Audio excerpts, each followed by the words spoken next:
हर action के बाद एक रिएक्शन होता है, न्यूटन्स थर्ड लॉ। हर कि सन 1785 ईस्वी फ्रांसीसी वैज्ञानिक कलाम ने, इंपॉर्टेंट ये भी है, कई बार ये एग्जाम में आ चुका है। हेलो बच्चों, कैसे हैं आप? मैं अंशुमन सर, आपका फिजिक्स गुरु, आपका स्वागत करता है आपके अपने यूट्यूब चैनल अंशुमन फिजिक्स में। तो आज का हमारा टॉपिक है electric charge and electric field. तो आज हम पढ़ेंगे इसके बारे में और बिल्कुल कॉन्सेप्ट क्लियर स्टाइल में। ठीक, तो आइए पहले जानते हैं कि इसमें क्या क्या इंपॉर्टेंट टॉपिक है जो आपके बोर्ड एग्जाम में पूछा जा सकता है। तो उस इंपॉर्टेंट टॉपिक के बारे में जानेंगे। चलिए देखते हैं, स्टार्ट करते हैं आज हम। तो सबसे पहला हमारा टॉपिक आता है कूलाम का नियम, तो जो कि मोस्ट इंपॉर्टेंट है इस चैप्टर के लिए। इस चैप्टर की स्टार्टिंग कर रहे हैं और आपको ये बता रहे हैं कि क्या क्या पढ़ेंगे और क्या क्या सबसे ज्यादा इंपॉर्टेंट है। तो नंबर 1 पे हमारे पास आता है कूलाम का नियम, जो कि सबसे ज्यादा इंपॉर्टेंट है। फिर विद्युत क्षेत्र क्या होता है, विद्युत बल रेखाओं के गुण के बारे में बात करेंगे, कूलाम के नियम का सदिश रूप जानेंगे, फिर अच्छी और निरक्षी स्थिति। दिस इज मोस्ट इंपॉर्टेंट, सबसे ज्यादा इंपॉर्टेंट है क्योंकि ये कौन सबसे ज्यादा पूछा जाता है। ओके, चलिए तो स्टार्ट करते हैं बिना किसी देरी के। चलिए, तो पहला हमारा आज का जो टॉपिक है तो इलेक्ट्रिक फील्ड के बारे में जानेंगे। तो इलेक्ट्रिक फील्ड को जानने से पहले हम लोग जानते हैं इसकी शुरुआत कहाँ से हुई थी। तो आज से लगभग 2600 वर्ष पूर्व, आज से लगभग 2600 वर्ष पूर्व एक साइंटिस्ट थे, यूनानी दार्शनिक थेल्स। यूनानी दार्शनिक थेल्स, थेल्स नाम था पूरा उनका, शॉर्टकट में बोलते थेल्स। तो इन्होंने क्या बताया कि एक अंबर नाम की धातु होती है। कौन सी? अंबर। अंबर का मीन्स क्या होता है? यूनानी भाषा में इसको इलेक्ट्रॉन बोल देते हैं, इलेक्ट्रॉन। अब कहोगे सी लगाता है ना बेटा, यहाँ पे के वाला था, ठीक है, के लिखा हुआ है बुक में, देखिएगा जाके। ठीक, अंबर नाम की धातु जो क्या करती थी, जो कि फर से, किससे रगड़ाते थे उन्होंने? फर से रगड़ा था। फर कोई धातु होती है उनकी जो यूनान में अलग भाषा से जाना जाता है। तो फर से रगड़ते थे तो वो क्या करता था, छोटे छोटे तिनकों, बालों इत्यादि को क्या करता था? आकर्षित करता। तिनके इसके उसको तिनका हो गया, बाल हो गया, इन सबको क्या करता था? आकर्षित करता था। ठीक, लेकिन 1600 ईस्वी में, मतलब इनके 1600 वर्ष बाद एक साइंटिस्ट आए, गिलवर्ट। कौन आ गया? तो गिलवर्ट ने क्या कहा बेटा, अब गिलवर्ट आए तो उन्होंने अपना बात बताई। तो गिलवर्ट ने कहा कि इसके अलावा भी कई सारी धातुएं होती, जैसे कांच, एबोनाइट, ठीक, या फिर रेशम इत्यादि भी सभी क्या करती हैं? धातु के टुकड़ों को अपनी ओर आकर्षित करती हैं। ठीक, तो हम इनके बारे में क्या करेंगे? जानेंगे। तो चलिए, यहीं से हमारा इस फिजिक्स की शुरुआत होती है, जो कि पहला टॉपिक हमारा आज यहीं से स्टार्ट होगा चैप्टर का। ठीक है, जो कि पूरा वीडियो का वन शॉट रहेगा और एक बार में चैप्टर को खत्म करेंगे। चलिए, तो पहली हेडिंग आएगी हमारे पास, विद्युत क्या आती है कि भाई साहब विद्युत क्या होती है? विद्युत को बोलते हैं इलेक्ट्रिसिटी।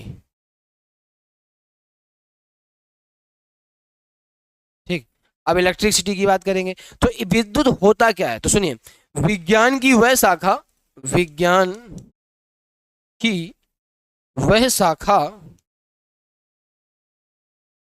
जिसके अंतर्गत, जिसके अंतर्गत क्या करते हैं हम लोग? आवेश के गुणों का या फिर आवेश का क्या करते हैं? अध्ययन करते हैं। आवेश का क्या करते हैं? अध्ययन करते हैं। तो विज्ञान की वह शाखा जिसके अंतर्गत आवेश या आवेश के गुणों का हम लोग क्या करते हैं? अध्ययन करते हैं। The branch of science, the study of under, उसके अंदर किसकी स्टडी करते हैं? चार्ज। चार्ज के बारे में क्या करते हैं लोग? स्टडी करते हैं। उसे क्या कहते हैं? विद्युत कहते हैं। ठीक, अब सुनिए, तो विद्युत भी हमारी दो प्रकार की होती है। एक तो हमारे पास होगी विद्युत ये वाली, एक होती है हमारे पास स्थिर विद्युत। कौन सी विद्युत होती है?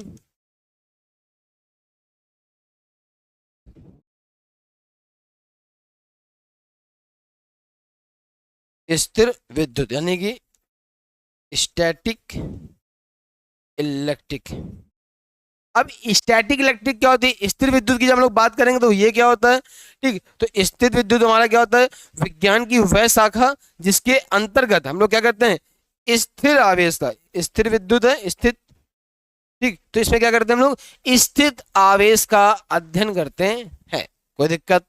आया समझ में यहाँ तक? ठीक है, तो स्थिर विद्युत की बात करें तो अब देखिए हमारे पास दो चार्जेस हो गए, जो कि एक क्या कर रहा है, मोशन कर रहा है, तो हम लोग उसका अध्ययन किसमें कर रहे हैं, विद्युत में। एक आवेश क्या रुका हुआ है, उसका अध्ययन किसमें कर रहे हैं हम, स्थिर आवेश में। तो ऐसा क्या हो रहा है कि गतिमान आवेश क्या कर रहा है, विद्युत स्थिर आवेश क्या कर रहा है, हम दो दो आवेश का अध्ययन क्यों कर रहे हैं, तो इसको समझते हैं। सबसे मेन तो इसी क्यों का रीजन है, तो सुनिए। तो जो हमारे पास स्थिर आवेश है रुका हुआ, वो क्या करता है, तो भाई साहब स्थिर आवेश जो है हमारे पास, वो क्या करता है, वैद्युत क्षेत्र उत्पन्न करता है। क्या करता है, वैद्युत क्षेत्र उत्पन्न करता है। लेकिन जो गतिमान आवेश है वो वैद्युत क्षेत्र के साथ साथ, वैद्युत क्षेत्र के साथ साथ क्या करता है, चुंबकीय क्षेत्र भी उत्पन्न करता है। ठीक, चुंबकीय क्षेत्र भी उत्पन्न करता है। अब ऐसा कैसे हो सकता है, तो देखिए इस बात को हम पूरा समझते हैं पहले, कि स्थिर आवेश वैद्युत क्षेत्र क्यों उत्पन्न कर रहा है, जबकि गतिमान आवेश वैद्युत क्षेत्र के साथ साथ चुंबकीय क्षेत्र भी उत्पन्न करता है। तो सुनिए कि वैद्युत आवेश क्या, आवेश का एक गुण है, किसी भी आवेश के चारों ओर का जो क्षेत्र है वो क्या कहलाता है, हमारा वैद्युत क्षेत्र। भाई आवेश है तो चारों ओर का क्षेत्र भी होगा, लेकिन इसी प्रकार से जैसे चुंबक है तो चुंबक के चारों ओर का क्षेत्र हमारा क्या कहलाता है, चुंबकीय क्षेत्र कहलाता है। चुंबक के चारों ओर का क्षेत्र क्या कहलाता है, चुंबकीय क्षेत्र। उसी प्रकार से स्थिर आवेश के चारों क्षेत्र क्या कहलाएगा, हमारा वैद्युत क्षेत्र कहलाएगा। तो जब वैद्युत क्षेत्र कहला रहा तो गतिमान आवेश क्या करेगा, अब ये गति करेगा। अब तुमने भी पढ़ रखा कि आवेश जब क्या करता है, गति करता है, मोशन करता है, तो आवेश के चलने के यानी इलेक्ट्रॉन के चलने की विपरीत दिशा में क्या प्रवाहित होती है, धारा प्रवाहित होती है। तो जब इलेक्ट्रॉन चलेगा, गति करेगा, धारा प्रवाहित होगी, तो जब धारा उत्पन्न हो जाएगी तो वो क्या करेगा, अगर वो मोशन करेगा, सर्कुलर मोशन अगर करता है, घूम रहा है, वृत्तीय गति कर रहा है, तो वो लूप का निर्माण कर देता है। किसका कर देता है, अब लूप क्या होता है हम लोग मैग्नेट चैप्टर में पढ़ेंगे, उसके लिए थोड़ा सा वेट करिए। लूप का निर्माण कर देता है, किसका निर्माण कर देता है, लूप का। तो लूप क्या करता है, चुंबकीय क्षेत्र उत्पन्न कर देता है। इसीलिए जो हमारा धारा है, करंट है, फ्लो करते हैं, इलेक्ट्रोमैग्नेट बोलते हैं उसको। क्या बोलते हैं, जो चुंबक धारा के द्वारा उत्पन्न किए जाते हैं, करंट के द्वारा उत्पन्न करते हैं, इसको इलेक्ट्रोमैग्नेटिक यानी विद्युत चुंबक कहते हैं। ठीक, एक एग्जांपल आपको हम बताते हैं, जैसे कि आपने देखा होगा समुद्र वगैरह के किनारे बड़े बड़े कंटेनर लगे होते हैं ना। अब आपने देखा होगा चुंबक है, जब वो चिपक जाता है आपस में तो उसको छुड़ाने के लिए क्या चाहिए, दूसरे हाथ से हम लोग छुड़ाते हैं, अपने आप तो नहीं छूटता है ना। तो बड़े बड़े कंटेनर जो होते हैं, जो समुद्र किनारे रखे होते हैं, उस पर जाके वो चुंबक चिपक जाता है, उसको उठाता है, क्रेन में लगा होता है ना, बड़ा सा गोल गोल चुंबक लगा तो चिपका लेता है, पिक्चर वगैरह में देखा हो तुमने कई बार। ठीक, अब वो अपने छूट कैसे जाता है, तो क्या करते हैं, वो होता है नर्म लोहा। कौन सा लोहा होता है, नर्म लोहा। मतलब तो बेटा नाम नर्म है, मतलब कि ये मत समझना पुष्पा नाम समझ के तुम फ्लावर समझो, वो फायर है, समझे। तो ना केवल नर्म लोहा है, जैसे ही वो चिपकेगा तुरंत वो क्या करेगा, जैसे करंट प्रवाहित करेंगे वो चुंबक बन जाता है, और जैसे चुंबक बना वो चिपक गया, और चिपकने के बाद जैसे वो चिपका तो क्या करेंगे, जैसे करंट बंद करो वो छोड़ देगा, जैसे उसने छोड़ा तो फिर नॉर्मल क्या बन जाएगा, फिर से वो लोहा बन जाएगा, तो छोड़ देता है। तो 200 क्विंटल, 400 क्विंटल, हजारों क्विंटल के कंटेनर को ऐसे उठाया जाता है, वरना वो चिपक गया, छुड़ाएगा कौन भाई, अगर छुड़ा के तो दब गया, पता खत्म, समझे। चलिए आगे बढ़ते हैं। तो चलिए आगे हमारा क्या कह रहा है, कौन चैप्टर, फिर इसी में एक बात और कर लेते हैं। तो आवेश की बात करते हैं। तो आवेश, आवेश क्या होता है बेटा, चलो आगे ही समझते हैं, जगह थोड़ी सी हमारे पास कम है। ठीक, विद्युत की बात करते हैं। तो विद्युत क्या बताया अभी हमने आपको, विज्ञान की वह शाखा जिसके अंतर्गत आवेशित वस्तुओं के मध्य होने वाली क्रियाओं का क्या करते हैं, अध्ययन करते हैं। या फिर आप बोल सकते हैं विज्ञान की वह शाखा जिसके अंतर्गत आवेश के बारे में क्या करते हैं, अध्ययन करते हैं, उसे विद्युत कहते हैं। The branch of science under study, किसके अंदर स्टडी करते हैं, साइंस के ब्रांच के अंदर, जिसमें क्या करते हैं, चार्ज के बारे में पढ़ते हैं। स्थिर विद्युत क्या होती है, विज्ञान की वह शाखा जिसके अंतर्गत स्थिर आवेश का अध्ययन करते हैं। कौन से आवेश का अध्ययन करते हैं, स्थिर आवेश का अध्ययन करते हैं, उसे क्या कहते हैं, स्थिर वैद्युत यानी स्टैटिक इलेक्ट्रिक, मतलब इसके अंदर क्या कर रहे हैं, स्टैटिक चार्ज यानी कि रुके हुए आवेश के बारे में पढ़ते हैं। ठीक, आगे पढ़ते हैं, स्क्रीनशॉट लेते जाइएगा। ठीक, नोट, नोट क्या बोल रहा है हमारा, जो स्थिर आवेश होता है वो वैद्युत क्षेत्र उत्पन्न करता है, जबकि गतिमान आवेश विद्युत क्षेत्र के साथ साथ चुंबकीय क्षेत्र भी उत्पन्न करता है। ये कई बार एग्जाम पेपर में आ चुका है, ऑब्जेक्टिव में आता है, इसलिए इसको याद जरूर रखें। फिर यही इंग्लिश में आप समझ ही गए होंगे। ठीक, स्टैटिक चार्ज जो है वो क्या करता है, इलेक्ट्रिक फील्ड रिड्यूस करता है, जबकि मोशन चार्ज क्या करता है, इलेक्ट्रिक फील्ड के साथ साथ मैग्नेटिक फील्ड भी जनरेट करता है। चार्ज क्या होता है, अब चार्ज के बारे में समझते हैं। देखिए अब हमने क्या पढ़ा, तो एक मान लीजिए ये ऑब्जेक्ट है, छोटे में तुम देखते हो करते हो, क्या करते हैं, इसको हम बालों में घिसते हैं, क्या करते हैं, अब ऐसे बालों में घिसते हैं, तो फूटा को याद करो, पटरी जानते हो ना, फूटा, रेलगाड़ी वाले नहीं, फूटा, जब बालों में घिसते थे और फिर क्या करते थे हम, कागज के छोटे छोटे टुकड़े लेते थे छोटे में, उसको चिपका के दिखाते थे, कहते थे देखो जादू दिखा रहे हैं हम, होता ना जादू। तो वही कॉन्सेप्ट यहाँ पे लग रहा है। तो किसी वस्तु का वह गुण, किसी वस्तु का वह गुण, तो क्या बोलेंगे, किसी वस्तु का, किसी वस्तु का वह गुण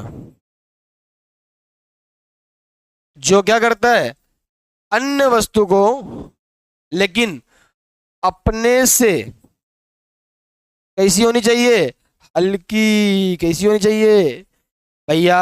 ऐसा थोड़ी ना है कि इस पेन की मदद से तुम भारी वस्तु को खींच लोगे, ऐसा हो गया तो फिर तुम क्या करोगे पता है, ऐसे घींचोगे और किसी आदमी या किसी को बुलाना होगा, किसी लड़की को, तो कहोगे आओ, तो बुला लोगे अपने पास ना। इसलिए अपने से हल्की वस्तु, सो फिजिक्स से गलती नहीं हो सकती है, हल्की वस्तु को क्या करती है, अपने ओर आकर्षित करती है, क्या करती है, आकर्षित करती है। इसको क्या कहते हैं, आवेश कहते हैं। क्या कहते हैं इस गुण को, आवेश कहते हैं। ठीक, इसे किससे डिनोट करते हैं हम लोग, क्यू से डिनोट करते हैं। कौन सी राशि है ये, अदिश राशि है। आया समझ में, तो जरा पढ़िए क्या लिखा हुआ है, वह किसी वस्तु का वह गुण जिसकी उपस्थिति में वह वस्तु अन्य वस्तु को अपनी ओर क्या करती है, आकर्षित करती है, उसे विद्युत आवेश कहते हैं। यह कहलाता है। किससे डिनोट करते हैं इसको, क्यू से प्रदर्शित करते हैं। कौन सी राशि है बेटा, ये अदिश राशि है। अदिश यानी कि स्केलर क्वांटिटी है हमारे पास। ठीक, लेकिन 1446 ईस्वी में, अब भाई देखो हेल्स आए थे हमारे पास, कौन आए थे, हेल्स आए, फिर गिलबर्ट आए। अब इन्होंने ये बताया कि एक वस्तु दूसरी वस्तु को क्या करती है, आकर्षित करती है, पर ये नहीं बताया कि इसको क्या कहते हैं, क्या नाम दिया, क्या गुण दिया, ऐसा कुछ बताया ही नहीं, उन्हें समझ में आया ही नहीं। तो फिर साइंटिस्ट आए थॉमस ब्राउन। कौन आ गए, थॉमस ब्राउन। कब आए, 1446 ईस्वी में। तो थॉमस ब्राउन ने बताया कि आवेश के, थॉमस ब्राउन ने आवेश का नामकरण किया। आए समझ में। बाकी दो साइंटिस्टों ने बताया कि ये वस्तु इसको आकर्षित कर रही, वो उसको आकर्षित कर रही, बट ये नहीं बताया कि इसका नाम क्या था। तो थॉमस ब्राउन ने इसका नामकरण किया। ठीक, चलिए आगे बढ़ते हैं। तो अब हम इसके यूनिट की बात करेंगे। तो आवेश के गुणों की बात, मात्रक की बात करेंगे। तो इसका एसआई मात्रक क्या होता है हमारा, कूलाम होता है। फिर एमकेएस मात्रक क्या होता है, ampere per second. Ampere per second कहां से आ गया, क्यू बराबर आईटी, सॉरी तो यहाँ पर एम्पियर सेकंड हो गया, एम्पियर पर सेकंड है, गलती छप गया, एम्पियर सेकंड। या फिर ईएसयू एक मात्रक होता है हमारा, इलेक्ट्रोस्टैटिक यूनिट बोलते हैं, या स्टेट कूलाम बोलेंगे। क्या बोलेंगे, स्टेट कूलाम। मैग्नेटिक यूनिट होती है electromagnetic unit, EMU, electromagnetic unit. इसके बाद फैराडे होता है, तो एक फैराडे बराबर हमारा होता है 96500। ये सबसे बड़ा मात्रक है आवेश का, इसका यूज बहुत कम किया जाएगा, ज्यादातर यूज तो कूलाम का ही किया जाएगा। ये फैराडे क्या है, आवेश का सबसे बड़ा मात्रा।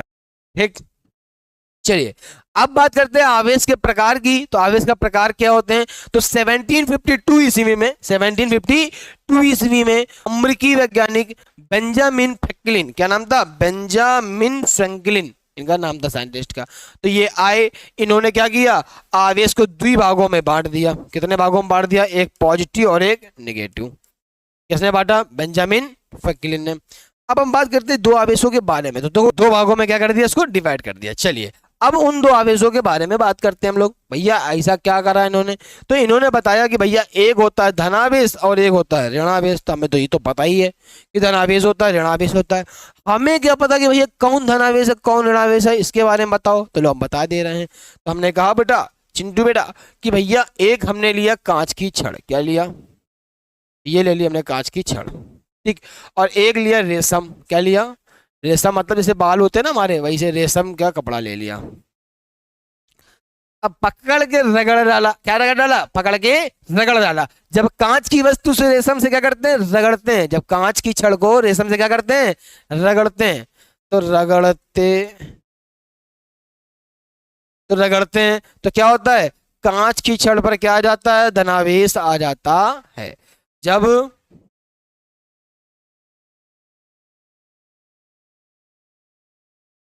जब कांच की छड़ को रेशम से रगड़ते हैं तो उस पर क्या आ जाता है, धनावेश आ जाता है। और जिस वस्तु पर धनावेश आता है, धनावेश आता है, उसे धनावेशित वस्तु कहते हैं। क्या कहते हैं, धनावेशित वस्तु कहते हैं। याद रहेगा, ठीक। लेकिन अब सुनिए, अब हमने क्या किया, ऋणावेश की बात करी। तो जब एबोनाइट की छड़ को, क्या की छड़ को, एबोनाइट, जब एबोनाइट की छड़ को किससे रगड़ते हैं, बिल्ली की खाल से रगड़ते हैं, बिल्ली की खाल। तो जब एबोनाइट की छड़ को बिल्ली की खाल से रगड़ते हैं तो उस पर क्या आ जाता है, ऋणावेश आ जाता है। इसे ऋणावेशित वस्तु कहते हैं। जिस वस्तु पर ऋणावेश आएगा उसे क्या कहेंगे, ऋणावेशित वस्तु कहते हैं। अब देखो हुआ क्या, अब आपको भी पता है कि जितनी भी वस्तुएं हैं सब में क्या होता है, इलेक्ट्रॉन ही भरा होता है, ठीक। बोला जरूर जाता है कि प्रत्येक पदार्थ क्या होता है, परमाणु से मिलकर बना होता है। परमाणु इलेक्ट्रॉन, प्रोटॉन, न्यूट्रॉन से मिलकर बने होते हैं। बट सबसे ज्यादा उसमें क्या मात्रा में इलेक्ट्रॉन भरा हुआ है। हमारा शरीर में इलेक्ट्रॉन इलेक्ट्रॉन इलेक्ट्रॉन है। जब पानी की कमी होती है क्या कहते हो, इलेक्ट्रॉल पीते हो ना, कहते हैं ना इलेक्ट्रॉल पी रहे, इलेक्ट्रॉन वगैरह पीते हैं हम लोग, मतलब वही इलेक्ट्रॉल हो गया, ग्लूकोज के फॉर्म में पीते हैं, ग्लूकोन डी वगैरह हो गया, ग्लूकोज हो गया, ये सब करते हैं हम लोग, है ना। तो जब हम लोग के शरीर में इलेक्ट्रॉन में अगर कमी आ रही है, इलेक्ट्रॉन में क्या आ रही है, कमी, तो यानी कि पॉजिटिव चार्ज, भाई देखो दो ही चार्ज होते हैं, एक पॉजिटिव और एक नेगेटिव। तो जब हमारे शरीर में क्या था, इलेक्ट्रॉन भरे पड़े हुए हैं शरीर, मान लीजिए ये बर्तन है हमारे पास, ऐसे करके पॉट है, तो जिसमें इलेक्ट्रॉन इलेक्ट्रॉन भरे हुए हैं, क्या भरे हुए हैं, ऊपर तक इलेक्ट्रॉन इलेक्ट्रॉन भरे हुए हैं। हम कहें कि इलेक्ट्रॉन बाहर निकल गए तो अंदर क्या बढ़ गया, पॉजिटिव। जब माइनस बाहर गया तो बचा क्या, पॉजिटिव बचा ना। तो यानी कि इसमें क्या आ गया, प्लस आ गया। तो इलेक्ट्रॉन कहाँ गए होंगे, बाहर। तो इलेक्ट्रॉन में क्या हो गई, कमी। और इलेक्ट्रॉन डिपेंड ऑन मास, मास पे डिपेंड करता है कि भाई अगर इलेक्ट्रॉन में कमी आई तो आपके वजन में भी क्या आ जाएगी, कमी। अगर आपको बाई चांस तबीयत खराब हो जाए, शरीर डाउन होने लगता है आपका, है ना, क्योंकि ग्लूकोज वगैरह चढ़ेगा तब जाके फिर शरीर बढ़ जाएगा। क्यों, इलेक्ट्रॉन बढ़ा दिया। जैसे इलेक्ट्रॉन बढ़ाया तो आपका मास भी क्या हो जाएगा, बढ़ जाएगा। लेकिन जब धनावेश छड़ की बात कर रहे थे तो उस पर क्या हो रहा है, इलेक्ट्रॉन बाहर निकल रहे हैं, तो धनावेश आ रहा है। क्या आ रहा है, जब माइनस बाहर निकल गया तो उसके अंदर क्या आ चुका है, धनावेश आ गया है। तो धनावेश आते ही उसमें इलेक्ट्रॉन में क्या हो गई है, कमी, उसके द्रव्यमान में भी कमी हो जाती है, ठीक। वैसे ही हम अगर इसकी बात करेंगे यहाँ पे तो यहाँ पे क्या होगा, इलेक्ट्रॉन बढ़ रहे हैं। बढ़ क्यों रहे हैं, पहले से ही किसी वस्तु में अगर इलेक्ट्रॉन है, अलग से और इलेक्ट्रॉन आते हैं तो इसमें इलेक्ट्रॉन में क्या हो जाएगी, बढ़ोतरी हो जाएगी, यानी इलेक्ट्रॉन क्या हो जाएंगे, बढ़ जाएंगे। अगर इलेक्ट्रॉन बढ़े तो उसका द्रव्यमान भी बढ़ता है। कोई दिक्कत यहाँ तक, बताइए। यानी कि जब कांच की छड़ को हम लोग रेशम से रगड़ते हैं तो उस पर धनावेश आ जाता है, और जिस वस्तु पर धनावेश आता है उसे धनावेशित वस्तु कहते हैं। तथा जब कांच की छड़ को एबोनाइट की छड़ से रगड़ते हैं, जब एबोनाइट की छड़ को बिल्ली की खाल से रगड़ते हैं तो उस पर ऋणावेश आ जाता है। जिस वस्तु पर ऋणावेश आता है उसको क्या कहते हैं, ऋणावेशित वस्तु कहते हैं। तथा धनावेशित वस्तु में इलेक्ट्रॉन की कमी हो जाती है जिससे उसके द्रव्यमान में भी कमी हो जाती है। तथा ऋणावेशित वस्तु में उसके इलेक्ट्रॉन में अधिकता हो जाती है जिससे उसके द्रव्यमान में भी अधिकता हो जाती है, ठीक। इसी प्रकार से नेक्स्ट हेडिंग हमारे पास आ जाएगी, उदासीन वस्तु। उदासीन वस्तु, तो भाई साहब उदासीन वस्तु क्या होती है, इसका क्या मीन्स हुआ। तो हम लोग बात करेंगे उदासीन पे। उदासीन मतलब न्यूट्रल की बात कर रहे हैं, किसकी बात कर रहे हैं, तो न्यूट्रल ऑब्जेक्ट क्या होता है, एक ऐसा ऑब्जेक्ट जिसमें इलेक्ट्रॉन और प्रोटॉन आपस में क्या रहेंगे, बराबर रहेंगे। यानी कि धनावेश और ऋणावेश आपस में क्या रहता है, बराबर। यानी कि देखो, अब कुछ लोग क्या कहते हैं कि भैया उदासीन वस्तु में ना आवेश होता ही नहीं है, आवेश कितना होता है, सुन, अरे ऐसा नहीं है। आवेश परिमाण में सुनने पर आवेश है, हम ये नहीं कहेंगे कि उसके अंदर आवेश है ही नहीं, आवेश है। जितना इलेक्ट्रॉन है उतना ही प्रोटॉन। अगर 2 प्लस का प्रोटॉन है, दो प्रोटॉन है तो दो ही इलेक्ट्रॉन, तो माइनस प्लस क्या हो जाता है, जीरो। यानी कि परिमाण में आवेश से शून्य है, पर आवेश की उपस्थिति है, उसमें आवेश है, ये नहीं कहेंगे कि आवेश नहीं है। तो क्या बोलेंगे, उदासीन वस्तु क्या होती है, ऐसी वस्तु जिसमें इलेक्ट्रॉन व प्रोटॉन दोनों समान मात्रा में पाए जाते हैं। ठीक, चलिए आगे बढ़ते हैं। तो देखिए हमने भी आपको बताया, वही लिखा हुआ है, जब कांच की छड़ को रेशम से रगड़ते हैं तो उस पर क्या जाता है, धनावेश आ जाता है। यानी जब हम लोग क्या करते हैं, कांच की रॉड को क्या करते हैं, सिल्क से, कॉटन से क्या करते हैं, सिल्क से या सॉरी कॉटन से क्या करते हैं, रफ करते हैं तो उसमें पॉजिटिव चार्ज आ जाता है। ठीक, इसका स्क्रीनशॉट ले लीजिएगा फटाफट।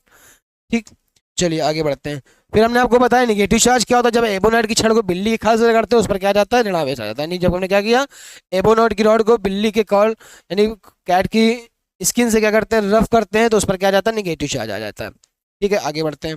फिर आगे क्या कह रहा है हमारे पास, उदासीन वस्तु क्या होती है, जिस वस्तु पर इलेक्ट्रॉन की संख्या प्रोटॉन की संख्या के क्या हो जाती है, बराबर होती है।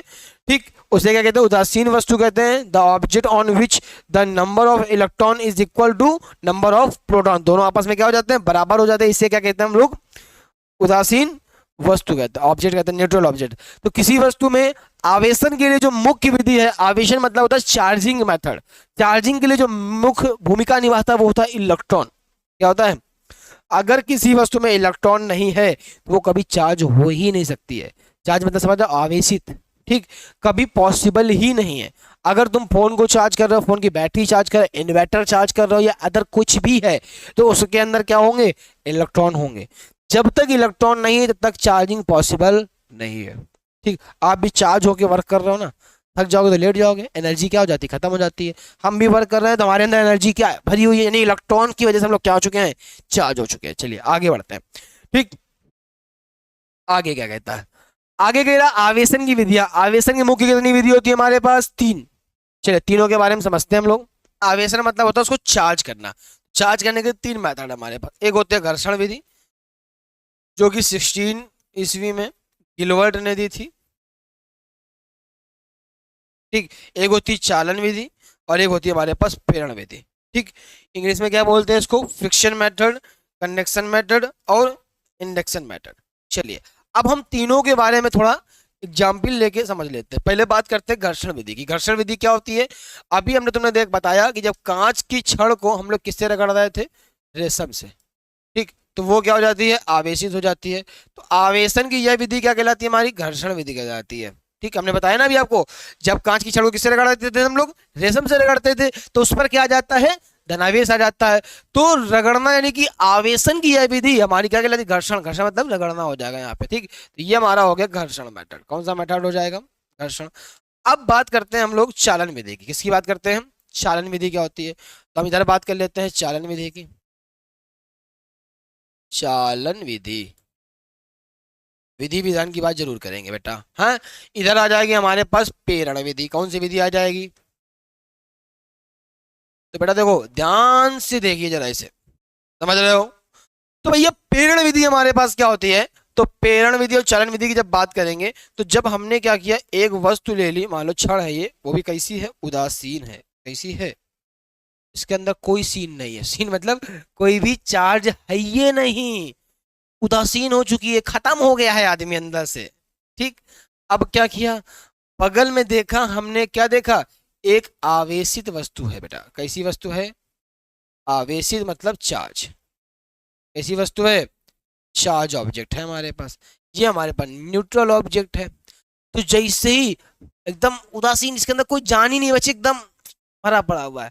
जैसे ही सामने किसी को देखा जो एकदम हाईटेक चार्ज है, आजकल होता है ना, आपने देखा होगा लड़के एकदम जैसे लेटे आराम, कोई मतलब नहीं, जैसे कोई और निकला एकदम आधा जेंडर का व्यक्ति, तुरंत एकदम सतर्क हो जाते हैं, है ना, वैसे ही।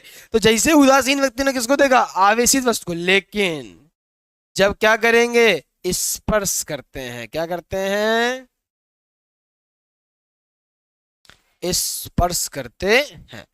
जब तक स्पर्श नहीं करोगे तब तक एनर्जेटिक नहीं होगा भैया वो, जब तक क्या रहेगा, उदासीन ही बना रहेगा। तो जैसे ही उदासीन वस्तु को आवेशित वस्तु से क्या करते हैं, स्पर्श कराते हैं। उदासीन वस्तु को आवेशित वस्तु से क्या करते हैं, स्पर्श कराते हैं।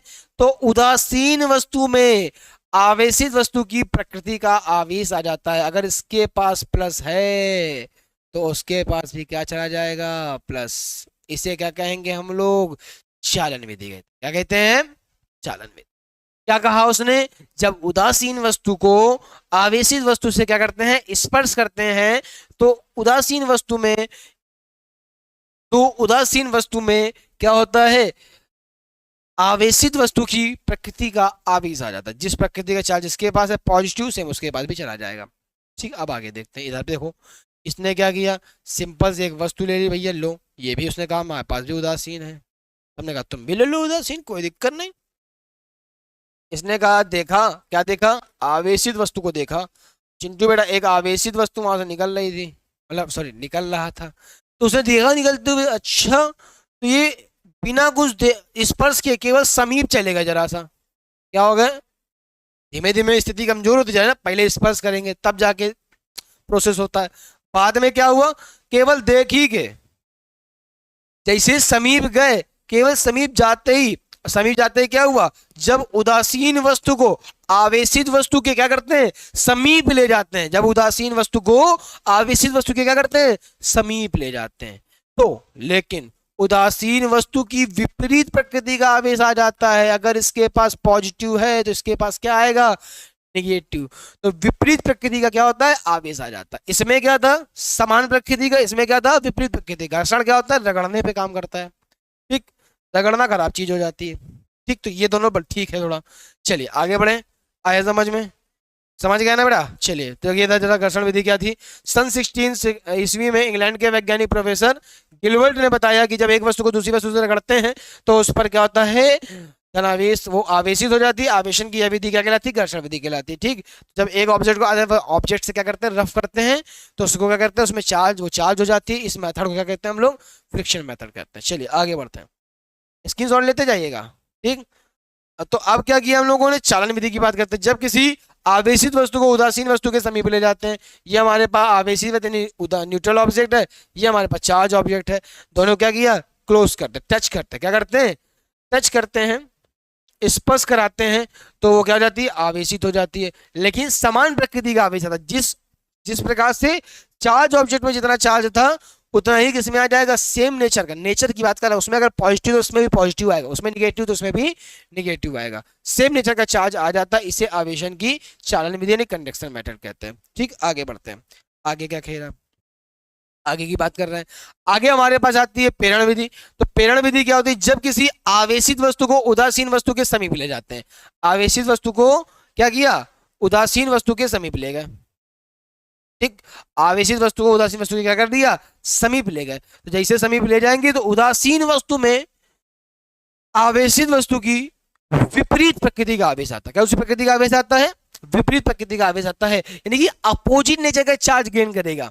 अपोजिट नेचर का चार्ज क्या करता है, गेन करता है। इस मेथड को क्या कहते हैं हम लोग, इंडक्शन मेथड यानी कि प्रेरण विधि कहते हैं। एनी प्रॉब्लम आई, तीनों बात समझ में। चलिए अब बात करते हैं आवेशों के गुणों की। तो आवेश के हमारे पास कितने गुण होते हैं, हमारे पास प्रॉपर्टीज ऑफ चार्ज। ठीक, तो हमारे पास 5 गुण होते हैं। नंबर 1 आकर्षण प्रतिकर्षण, कोई ना कोई किसी को आकर्षण करता है। फिर आवेश का संरक्षण, फिर आवेश का क्वांटीकरण, फिर आवेश की योज्यता और आवेश के पर वेग का प्रभाव। चलिए पांचों की हम लोग बात करते हैं। नंबर 1 आकर्षण और प्रतिकर्षण की बात करते हैं। तो आकर्षण क्या होता है, तो जब कोई वस्तु किसी अन्य वस्तु को देखेगी तभी वो क्या करेगी, अट्रैक्ट होगा। जैसे कि भाई देखो तुम ही हो, तुम क्या कभी किसी, अल्लो हो सकता है आजकल भाई हो रहा है, ह्यूमिलिटी के लोग शिकार हो चुके हैं। दुनिया में 40% लोग ह्यूमिलिटी के शिकार हो चुके हैं। लड़के लड़कों को पसंद कर रहे हैं आजकल, लड़की लड़की को पसंद कर रही है। चलिए आगे देखते हैं। नंबर 1 तो क्या होगा कि जब पॉजिटिव चार्ज को देखेगा तो उनके बीच में क्या होगा, प्रतिकर्षण होगा, रिपल्सन। क्या होता है भैया, उनको पसंद ही नहीं है ये सब चीजें, समझ लो। प्रतिकर्षण, लात मार देंगे एक दूसरे को, ये माइनस क्यू, ये माइनस क्यू। अगर दोनों प्लस प्लस के हैं या दोनों माइनस माइनस के, दोनों का नेचर अगर सेम है यानी कि प्रकृति सेम है, तो दोनों दूसरे को क्या कर देंगे, बाहर निकाल देंगे, कहेंगे हटो निकलो, प्रतिकर्षण कर दिया, विरोध। फिर लेकिन अगर एक पॉजिटिव हो और एक क्या हो जाए, निगेटिव, एक मतलब निगेटिव चार्ज है और एक पॉजिटिव चार्ज है, यानी कि विपरीत नेचर है। कैसा नेचर है, विपरीत नेचर है ना, तो इसलिए ये क्या करेंगे, आकर्षण करेंगे, क्या करेंगे, ठीक, अट्रैक्ट प्रकृति के होंगे, ठीक, अट्रैक्शन हुआ इनके बीच में, याद रहेगा। अब बात करते हैं कंजर्वेशन ऑफ चार्ज, यानी कि आवेश का संरक्षण। जिस प्रकार से आपने पढ़ रखा है आवेश का संरक्षण, जैसे आपने पढ़ रखा है ऊर्जा का संरक्षण। ऊर्जा संरक्षण क्या होता है, एनर्जी का कंजर्वेशन।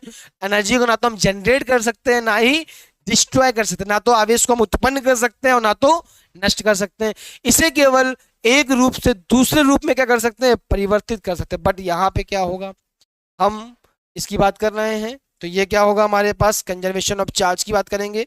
आवेश को ना तो उत्पन्न कर सकते हैं ना ही नष्ट कर सकते हैं।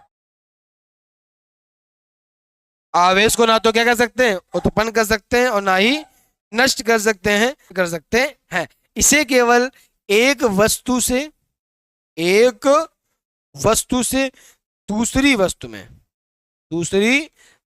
में क्या कर सकते हैं, स्थानांतरित कर सकते हैं, यानी ट्रांसफर करेंगे। क्या करेंगे, एक ऑब्जेक्ट है हमारे पास, ठीक, क्या करेंगे, एक ऑब्जेक्ट से अनदर अनदर ऑब्जेक्ट में क्या करेंगे, इसको ट्रांसफर करेंगे, ठीक।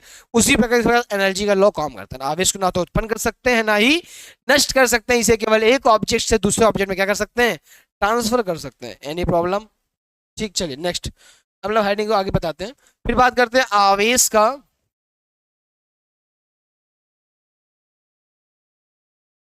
क्वांटीकरण या परमाणुकता भी बोलते हैं। क्या बोलते हैं, आवेश का क्वांटीकरण या फिर परमाणुकता। तो आवेश का क्वांटीकरण क्या होता है हमारे पास, इसके बारे में समझते हैं। अभी हमने बताया कि आवेश का एक वस्तु से दूसरी वस्तु में क्या हो रहा है, आदान प्रदान होता है। क्या होता है, आदान व प्रदान। एक वस्तु का दूसरी वस्तु में क्या होता है, आदान प्रदान होता है, किंतु कैसे होगा यहाँ पे, पूर्ण संख्या के रूप में, पूर्ण संख्या के रूप में, यानी कि आवेश का जो आदान प्रदान है वो पूर्ण संख्या के रूप में होना चाहिए, आधा नहीं जाएगा। जैसे हम उसमें एक ऑब्जेक्ट से दूसरे ऑब्जेक्ट में एक इलेक्ट्रॉन भेज सकते हैं, 2 इलेक्ट्रॉन भेज सकते हैं, 4 भेज सकते हैं, 10,000 भेज सकते हैं और 2 लाख भेज सकते हैं। बट एक 1/2, 3/2, 4/3, 0.5 भी इन सब आवेशों को नहीं भेज सकते। पूर्ण संख्या मतलब जो एक पूर्ण हो, 1 2 3 4 9 10 तक जितना भी ले लो आप, ठीक। पूर्ण संख्या का क्या कहते हैं हम लोग, एक वस्तु से दूसरी वस्तु में आदान प्रदान करते हैं, इसे आवेश का क्या कहते हैं, क्वांटीकरण कहते हैं, ठीक। अगली हेडिंग आती है अध्यारोपण का सिद्धांत, ठीक। चलिए अगली हेडिंग देख लीजिए, पहले क्या थी हम लोग के पास, तो अगली हेडिंग थी आवेश की योज्यता, ठीक। आवेश की योज्यता की भी बात करेंगे हम लोग, क्या होती है, ठीक, योज्यता, ठीक। योज्यता की अगर हम बात करें तो देखो वस्तु क्या करती है, कई सारे आवेशों से मिलकर बनी होती है। मान लो 1 2 3 4 5 6 7 8 9 10 11 12 13 17 15 16, बहुत सारे आवेश बने हुए हैं, जितनी तुम सोचते हो आवेश हमारे पास, ठीक। तो क्या बोलेंगे, किसी पिंड का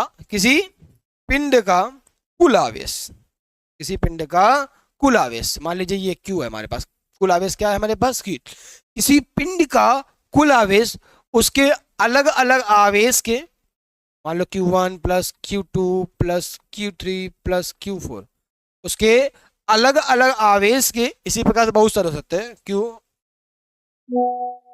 QN, ठीक। इसी प्रकार क्या हो सकते हैं, बहुत सारे होते हैं, अलग अलग आवेश के योग के क्या होता है, बराबर होता है, अलग अलग आवेश के योग के बराबर होता है। इसको लिख सकते हैं Q is equal to sigma Q, यानी कि किसी पिंड पर स्थित कुल आवेश, किसी पिंड का कुल आवेश उसके आवेश के बीजगणितीय योग के बराबर होता है, उसमें उपस्थित आवेशों के बीजगणितीय योग के बराबर होता है, याद रहेगा। फिर आता है आवेश पर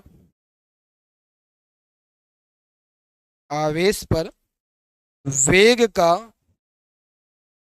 प्रभाव, तो वहां लिखेंगे आवेश पर वेग का कोई प्रभाव नहीं पड़ता है, आवेश पर वेग का कोई प्रभाव नहीं पड़ता। आए समझ में यहां तक, कोई दिक्कत तो बताइए।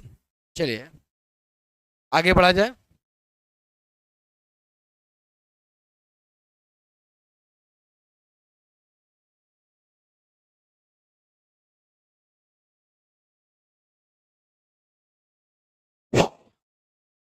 आगे देखा जाए, आगे क्या कहते हैं हम लोग, और उसी की परिभाषा लिखिए, स्क्रीनशॉट ले लीजिएगा। आकर्षण तथा प्रतिकर्षण समान प्रकृति के आवेशों के बीच, आकर्षण तथा विपरीत प्रकृति के आवेशों के बीच क्या होता है, सॉरी, समान प्रकृति के आवेशों, तो स्क्रीनशॉट ले लीजिएगा। आगे देखते हैं, समान प्रकृति के आवेशों के बीच क्या रहता है, प्रतिकर्षण और विपरीत प्रकृति के आवेशों के बीच आकर्षण। सेम नेचर होंगे तो रिफ्लेक्स रिपल्सन, और अपोजिट नेचर होंगे तो क्या होगा, अट्रैक्शन होगा। ठीक, आवेश का संरक्षण, आवेश को ना तो उत्पन्न कर सकते हैं और ना ही नष्ट किया जा सकता है, या तो जनरेट करेंगे ना तो डिस्ट्रॉय करेंगे, केवल एक ऑब्जेक्ट से अनदर ऑब्जेक्ट में क्या करते हैं, ट्रांसफर करते हैं। ठीक, चलिए आगे बढ़िए। आगे कह रहा है आवेश का क्वांटीकरण, किसी वस्तु से इलेक्ट्रॉन का आदान प्रदान पूर्ण संख्या के रूप में होता है, आवेश का क्या कहलाता है, क्वांटीकरण कहलाता है। ठीक, फॉर्मूला होता है Q बराबर एन। ठीक, एन क्या है हमारे पास, इलेक्ट्रॉनों की संख्या है, एन क्या है, इलेक्ट्रॉनों की संख्या, Q हमारे पास आवेश है, E आवेश की वह न्यूनतम मात्रा है, E क्या है हमारे पास, आवेश की वह न्यूनतम मात्रा जो क्या हो, संभव हो। अगर आवेश इस वैल्यू के नीचे चला जाए, एक भी पॉइंट अगर नीचे लेस हो गया तो वो आवेश पॉसिबल ही नहीं है, यूनिवर्स में ऐसा आवेश यानी इलेक्ट्रॉन पॉसिबल नहीं है। तो हमारा आवेश यानी इलेक्ट्रॉन की वैल्यू 1.6 10 की पावर -19 होती है। कोई दिक्कत, चलिए आगे बढ़ते हैं। आगे क्या कह रहा है, आवेश की योज्यता, किसी पिंड का कुल आवेश उसमें उपस्थित कणों के आवेशों के बीजगणितीय योग के क्या होता है, बराबर होता है। ये इसका फॉर्मूला है। आवेश का वेग पर प्रभाव, आवेश पर वेग का कोई प्रभाव नहीं पड़ता है, कोई भी इफेक्ट नहीं है। आगे बात करते हैं फॉर्मूला की, फॉर्मूला होता है m बराबर m नॉट 1/v-e², इसका फॉर्मूला भी याद रखिएगा। ठीक ठीक, जहां पे m क्या है, गतिक द्रव्यमान है। ठीक, v क्या है, हमारे वस्तु का वेग है, c क्या है, प्रकाश की चाल है, फिर एम नॉट क्या है हमारे पास, विराम का द्रव्यमान है। क्या है हमारे पास, विराम का द्रव्यमान। ठीक, कोई दिक्कत, आगे बढ़िए। तो देखिए अब हम बात करते हैं क्वार्क मॉडल की, किसकी बात करते हैं बेटा, क्वार्क मॉडल।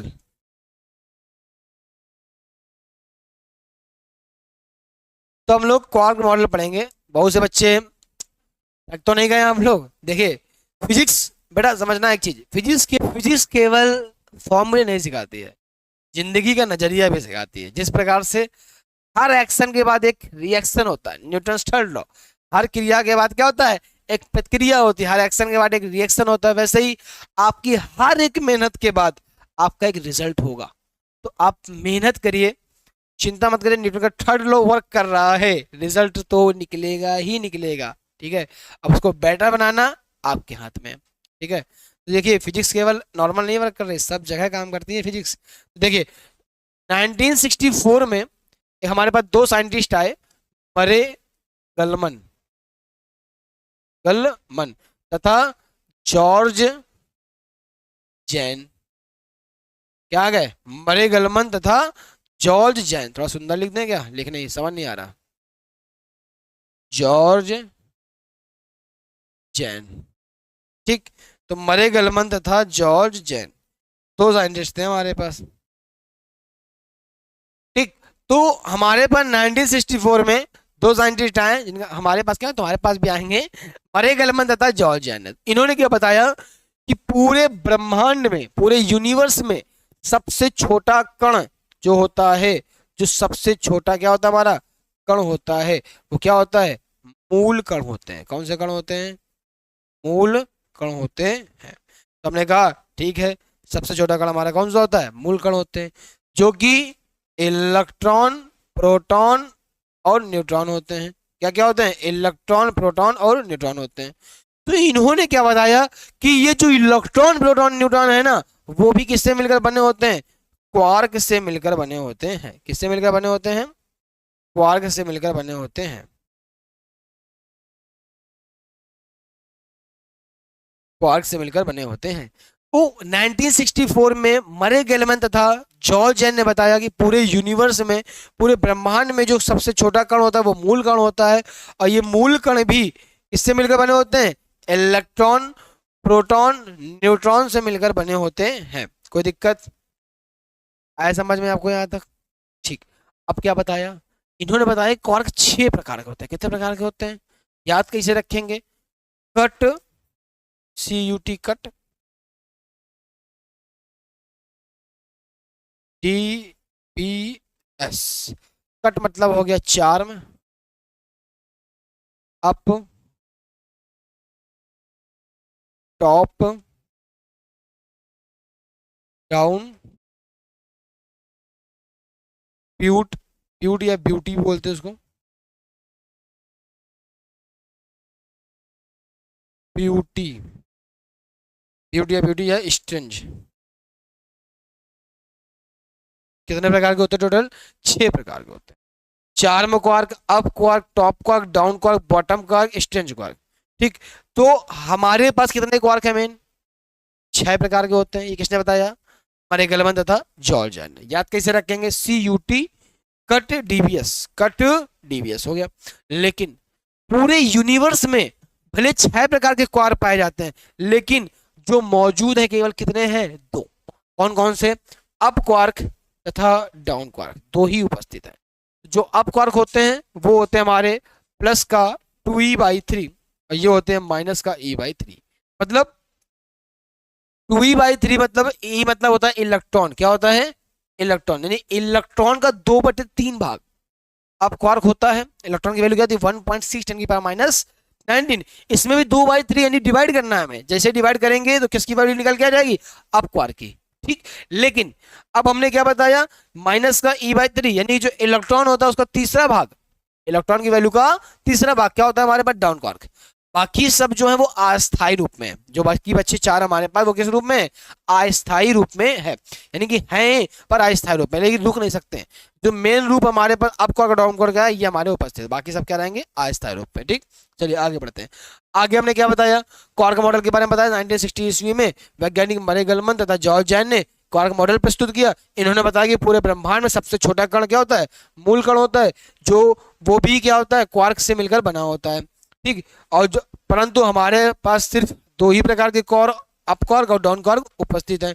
इलेक्ट्रॉन का आवेश है, ई इलेक्ट्रॉन का आवेश है, इसका मान ये होता है ना, मैंने आपको बताया, इसे इकाई आवेश भी कहते हैं, एकांक चार्ज भी कहते हैं। ठीक है, आगे बात करते हैं। यूनिट चार्ज की बात की हमने, तो देखिए 6 टाइप बताया हमने। क्या बताया? अप क्वार्क, सॉरी 4 में quark, up quark, top quark, down quark, bottom quark, strange quark. याद कैसे रखना? Cut CUT DBS, cut DBS, याद रहेगा। चलिए आगे बढ़ते हैं। आगे क्या कह रहा है? ठीक, प्रोटॉन का संगठन, प्रोटॉन का संगठन कितने प्रकार से होता है? चलिए देखिए, प्रोटॉन क्या कैसे बनता है, प्रोटॉन किस प्रकार से बनाया जाता है उसकी बात करेंगे। तो प्रोटॉन जो होता है 2 अप क्वार्क और 1 डाउन क्वार्क से मिलकर बना होता है। प्रोटॉन क्या होता है? 2 अप क्वार्क व 1 डाउन क्वार्क से मिलकर बना होता है। तो देखिए हमने आपको बताया अप क्वार्क की जो वैल्यू होती है वो प्लस की 2e/3 होती है, और डाउन क्वार्क की जो वैल्यू बताई हमने वो बताई माइनस का e/3। तो आइए रख देते हैं। तो भाई हमें पता है 2 अप क्वार्क 1 डाउन क्वार्क से मिलकर बना होता है प्रोटॉन, P होता है हमारे पास ये। तो हमने क्या किया? प्लस का 2e/3 प्लस का 2e/3 माइनस का e/3। एलसीएम ले लीजिए, एलसीएम कितना आ गया? 3। तो 2e और ये माइनस का 3, सॉरी माइनस का e आ जाएगा। देखिए ठीक, 2 2 4 हो जाएंगे हमारे पास, तो ये आ जाएगा बराबर 2e बाई मतलब 4e बाई माइनस ई। ये 4 में 1 आया तो बचा हमारे पास कितना? ठीक, ये हमारे पास जो बचा हो कितना बचा? 3e/3 3 से 3 क्या हो जाए? कैंसिल ही, केवल कितना आ गया? ई, वो भी क्या आएगा? प्लस का। तो आपको पता है प्रोटॉन पे चार्ज कितना होता है? प्लस का होता है, उसकी वैल्यू होती है, ई की वैल्यू होती है हमारे पास 1.6 × 10⁻19। ठीक, तो वो आया पॉजिटिव चार्ज। आपको पता चल गया ना? आपने कभी सोचा था कि पॉजिटिव चार्ज ही क्यों होता है इलेक्ट्रॉन पे, न्यूट्रॉन पे माइनस का ही क्यों होता है? सॉरी, इलेक्ट्रॉन पे माइनस का ही क्यों होता है? प्रोटॉन प्लस का ही क्यों होता है? न्यूट्रॉन जीरो क्यों होता है? और देखो वो भी, देखो आगे क्या कह रहा है कि भैया न्यूट्रॉन का संगठन बताओ। तो हमने कहा ठीक है बता देंगे। क्या होता है? न्यूट्रॉन जो होता है वो 1 अप व 2 डाउन क्वार्क से मिलकर बना होता है। एक अप और क्या होता है हमारे पास? वो होता है प्लस का 2e/3 2e/3, फिर प्लस, लेकिन जो हमारे पास न्यूट्रॉन है ये है माइनस का e/3, फिर प्लस माइनस का e/3, माइनस माइनस प्लस हो जाएगा। तो 2e/3 माइनस 2e/3 फिर माइनस e/3। एलसीएम ले लो, एलसीएम कितना आएगा? 3। फिर यहाँ पे बचा 2e minus E minus E minus E minus ई, क्या हो जाएगा हमारा? तो 2e माइनस का 2e/3 ये हो जाएगा हमारा ऊपर 0 0/3, यानी कि कितना आ गया? 0। ठीक, यानी कि पूरा का पूरा जो न्यूट्रॉन का आवेश हो गया वो कितना हो गया, 0 हो जाएगा। आगे बढ़ते हैं, आगे क्या कह रहा, आगे कह रहा हमारे पास, ठीक, आगे हमारे पास इलेक्ट्रॉन का संरक्षण आता है। इलेक्ट्रॉन भी कितने प्रकार से, 3 डाउन क्वार्क से मिलकर बना होता है। इलेक्ट्रॉन कितने क्वार्क से मिलकर बना होता है, 3 डाउन क्वार्क से मिलकर बना होता है। कोई दिक्कत, चलिए देखिए, अब 3 डाउन क्वार्क मतलब माइनस का E/3। अब अगर देखो न्यूट्रॉन 0 आ गया हमारा, ये भी माइनस का E/3, ये भी, अब ये माइनस का आना चाहिए, नेगेटिव होता है चार्ज, क्योंकि इस पे 3, ये minus E minus E minus ई, जैसे एलसीएम लोगे तो माइनस का 3E/3, 3 से 3 क्या हो जाएगा, कैंसिल, आ गया माइनस का E, तो हमारा जो इलेक्ट्रॉन आया क्या आ गया, निगेटिव। तो आपको पता है इलेक्ट्रॉन की जो वैल्यू होती है वो क्या होती है, निगेटिव, माइनस का E होती है। आया समझ में, यहाँ तक, चलिए आगे बढ़ते हैं। आगे क्या बता रहा है, इनका द्रव्यमान बहुत कम होता है, इसलिए क्वार्क स्थायी कण होते हैं।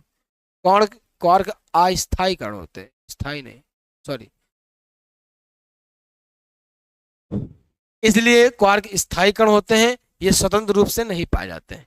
स्थायी कण मतलब क्यों हुआ ये देखिए, जैसे आपने एक गुम्मा लिया ईंटा, आप उसको तोड़ दो तो आधा बन जाता है, फिर तोड़ते जाओ तोड़ते जाओ तोड़ते जाओ, एकदम छोटा सा पॉइंट, इस प्रकार से ईंटा अलग हो जाएगा। क्या आप इसको अब तोड़ सकते हो, नहीं टूटेगा, क्यों, इतना मिड पॉइंट हो गया, ये इतना छोटा हो गया, ये टूटना पॉसिबल नहीं है। तो क्वार्क वो वाली स्थिति है, सबसे छोटा कण तो मूल कण हो गया, पर हमने उसको इतना फिर से तोड़ दिया, 2/3 यानी 1/3 वगैरह तोड़ दिया कि उससे छोटा अब होना ही नहीं है, इसलिए वो क्या हो गया, स्थायी कण बन जाता है। ठीक, फिर हमने क्या किया, ये स्वतंत्र रूप से नहीं पाए जाते हैं, मतलब पूर्णतः ऐसा नहीं कि आपको दिख रहा है वो पाए जा रहे हैं, बहुत छोटा इलेक्ट्रॉन तो दिख नहीं रहा है, तो क्या आपको क्वार्क दिखेगा, नहीं दिखेगा। ठीक, आगे बात करते हैं। तो अगला टॉपिक हमारा आता है मुक्त इलेक्ट्रॉन। किसकी बात करते हैं हम लोग, मुक्त इलेक्ट्रॉन। तो मुक्त यानी कि फ्री इलेक्ट्रॉन। अब क्या होता है, अब देखो हमें भी पता है कि प्रत्येक पदार्थ किससे मिलकर बने होते हैं, परमाणुओं से। प्रत्येक पदार्थ किससे मिलकर बने होते हैं, परमाणुओं से। ठीक, अब परमाणु किससे मिलकर बने होते हैं, इलेक्ट्रॉन प्रोटॉन न्यूट्रॉन से। इलेक्ट्रॉन प्रोटॉन न्यूट्रॉन से मिलकर बने होते हैं। हमने कहा ठीक है, प्रत्येक पदार्थ परमाणुओं से मिलकर बने होते हैं, और परमाणु इलेक्ट्रॉन प्रोटॉन न्यूट्रॉन से मिलकर बने होते हैं। ठीक,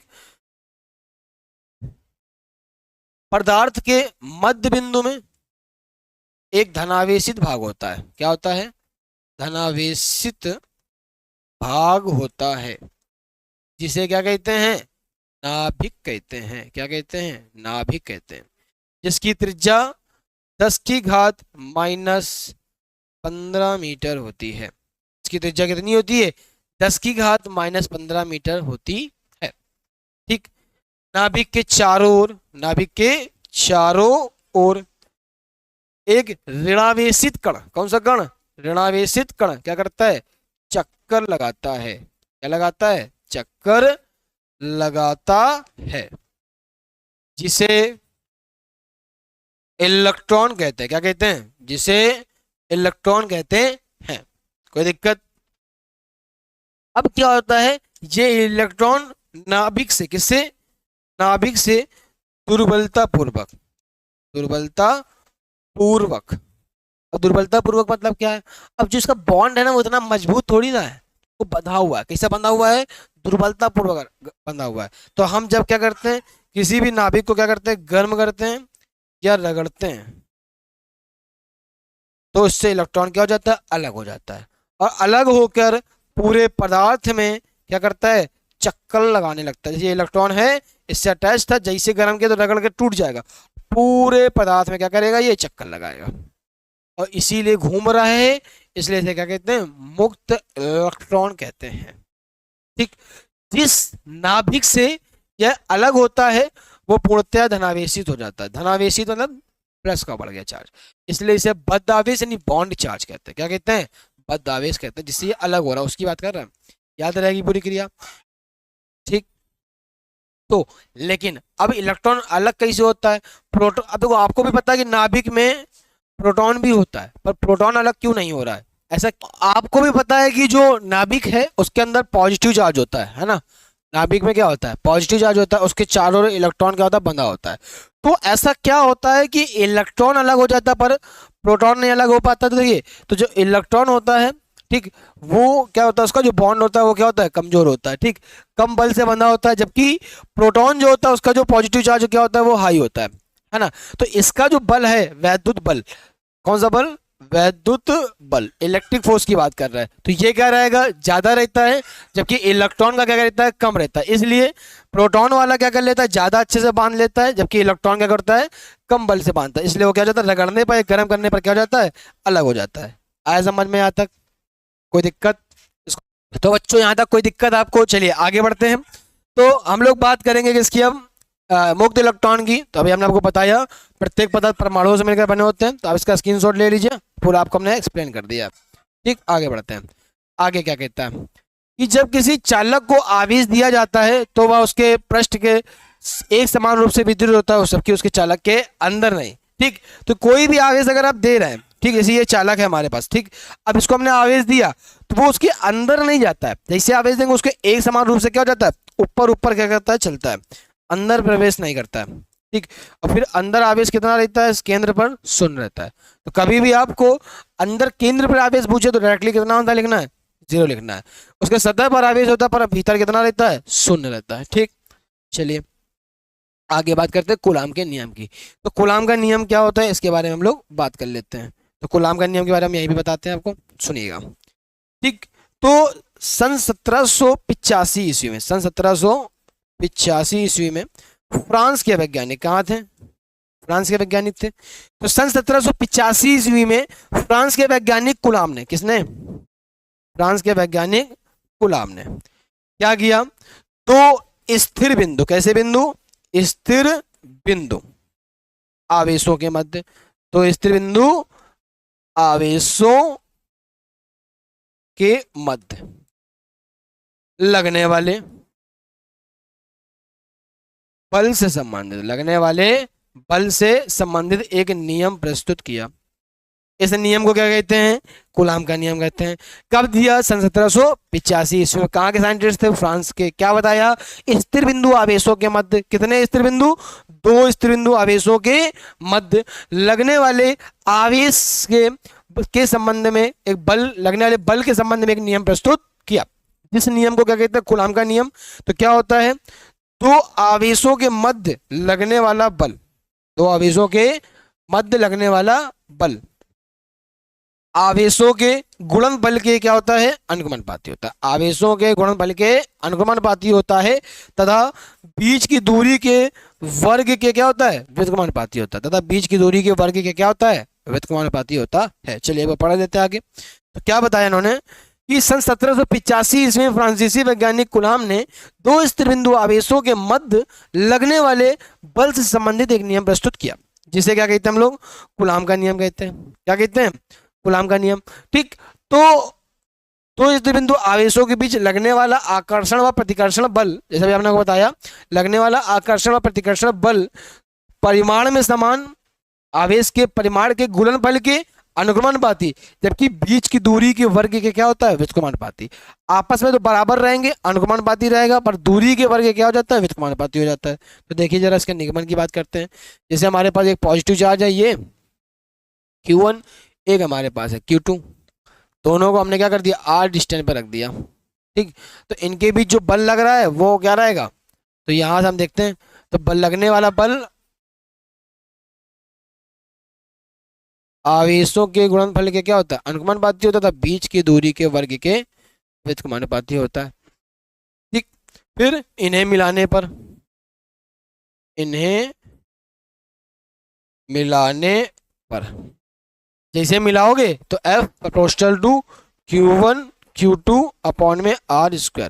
जब ये साइन हटेगा तो वहां पे क्या आ जाएगा, एक कांस्टेंट आ जाएगा Q1 Q2 अपॉन में R²। तो यहाँ पे जो कांस्टेंट आएगा वो हमारा क्या आ जाएगा, ये यहाँ पे लिखेंगे प्रयोग से। प्रयोग से न्यूटन ने क्या बताया था, कूलाम ने, सॉरी, तो K बराबर होता है 1 अपॉन में 4 पाई एप्सिलॉन। क्या बताया था, 1 अपॉन में 4 पाई एप्सिलॉन। ठीक, यहाँ रखेंगे आके हम लोग F बराबर 1 अपॉन में 4 पाई एप्सिलॉन, नॉट नहीं लगेगा, एप्सिलॉन लगेगा केवल।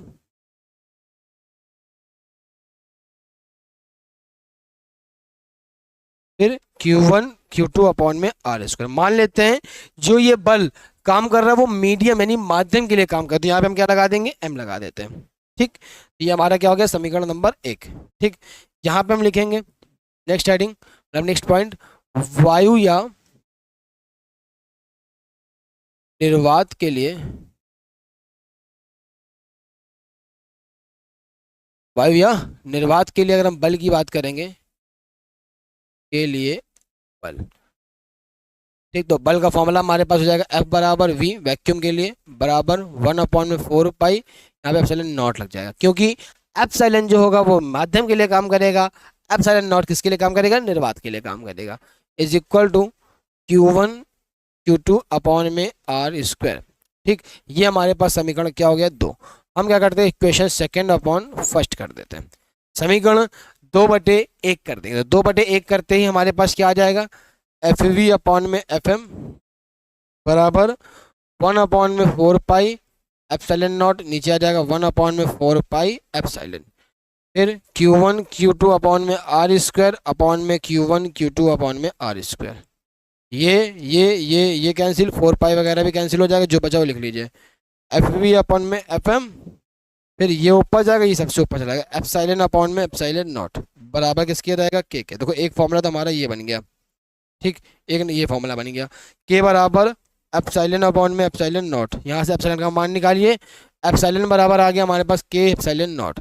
तो एप्सिलॉन का मान समीकरण 1 में रखने पर, ठीक, जैसे समीकरण 1 में रखेंगे तो यहाँ पे क्या हो जाएगा हमारे पास, समीकरण 1 क्या कह रहा है हमारे पास, F बराबर 1/4 पाई एप्सिलॉन, तो एप्सिलॉन की जगह लिखेंगे, क्या लिखेंगे, के एप्सिलॉन नॉट, फिर Q1 Q2 अपॉन में आर स्क्वायर, या फिर इसको लिख सकते हैं हम लोग 1/4 पाई एप्सिलॉन नॉट की वैल्यू होती है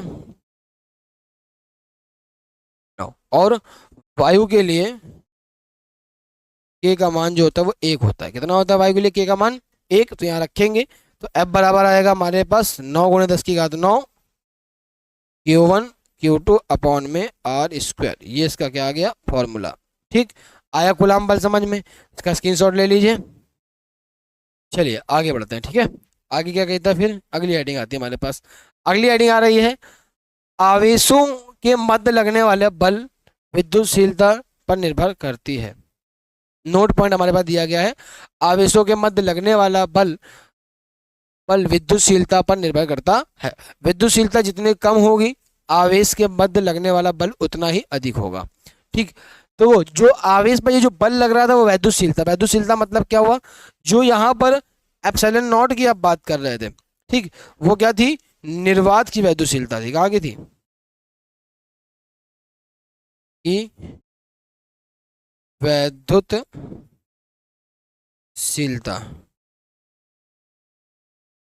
और ये क्या था हमारे पास एप्सिलॉन, ये थी हमारे पास माध्यम की वैद्युतशीलता। ठीक, तो हमारे पास एक थी निर्वात की, एक थी माध्यम की, तो ये जो बल था वो वैद्युतशीलता पर निर्भर करता है।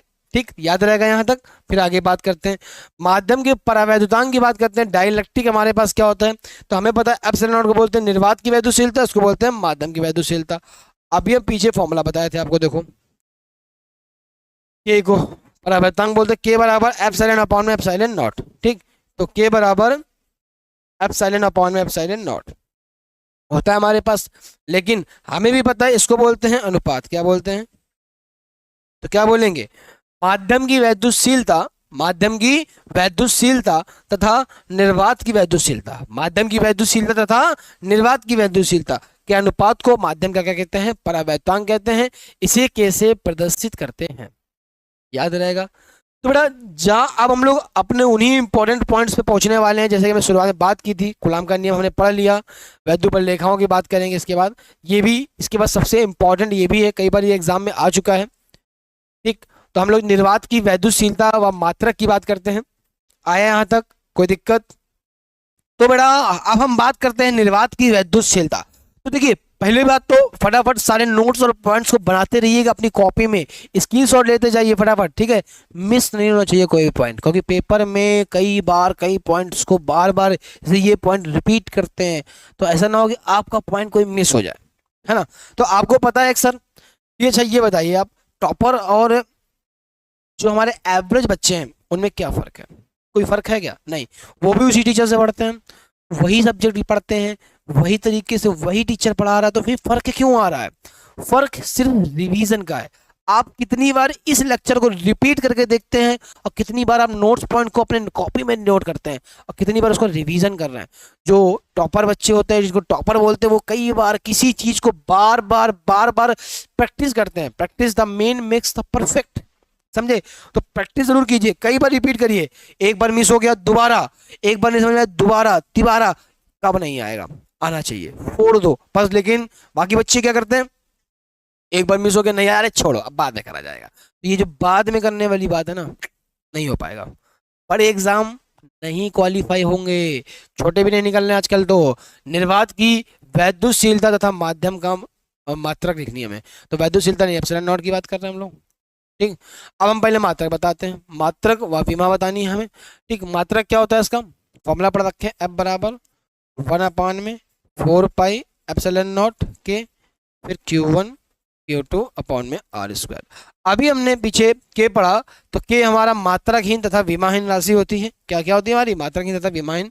एप्सिलॉन नॉट को निकालना है, इसको ऊपर लाओ, उसको नीचे ले जाओ, तो एप्सिलॉन बराबर 4 पाई F के Q1 Q2 अपॉन में R स्क्वायर, ठीक।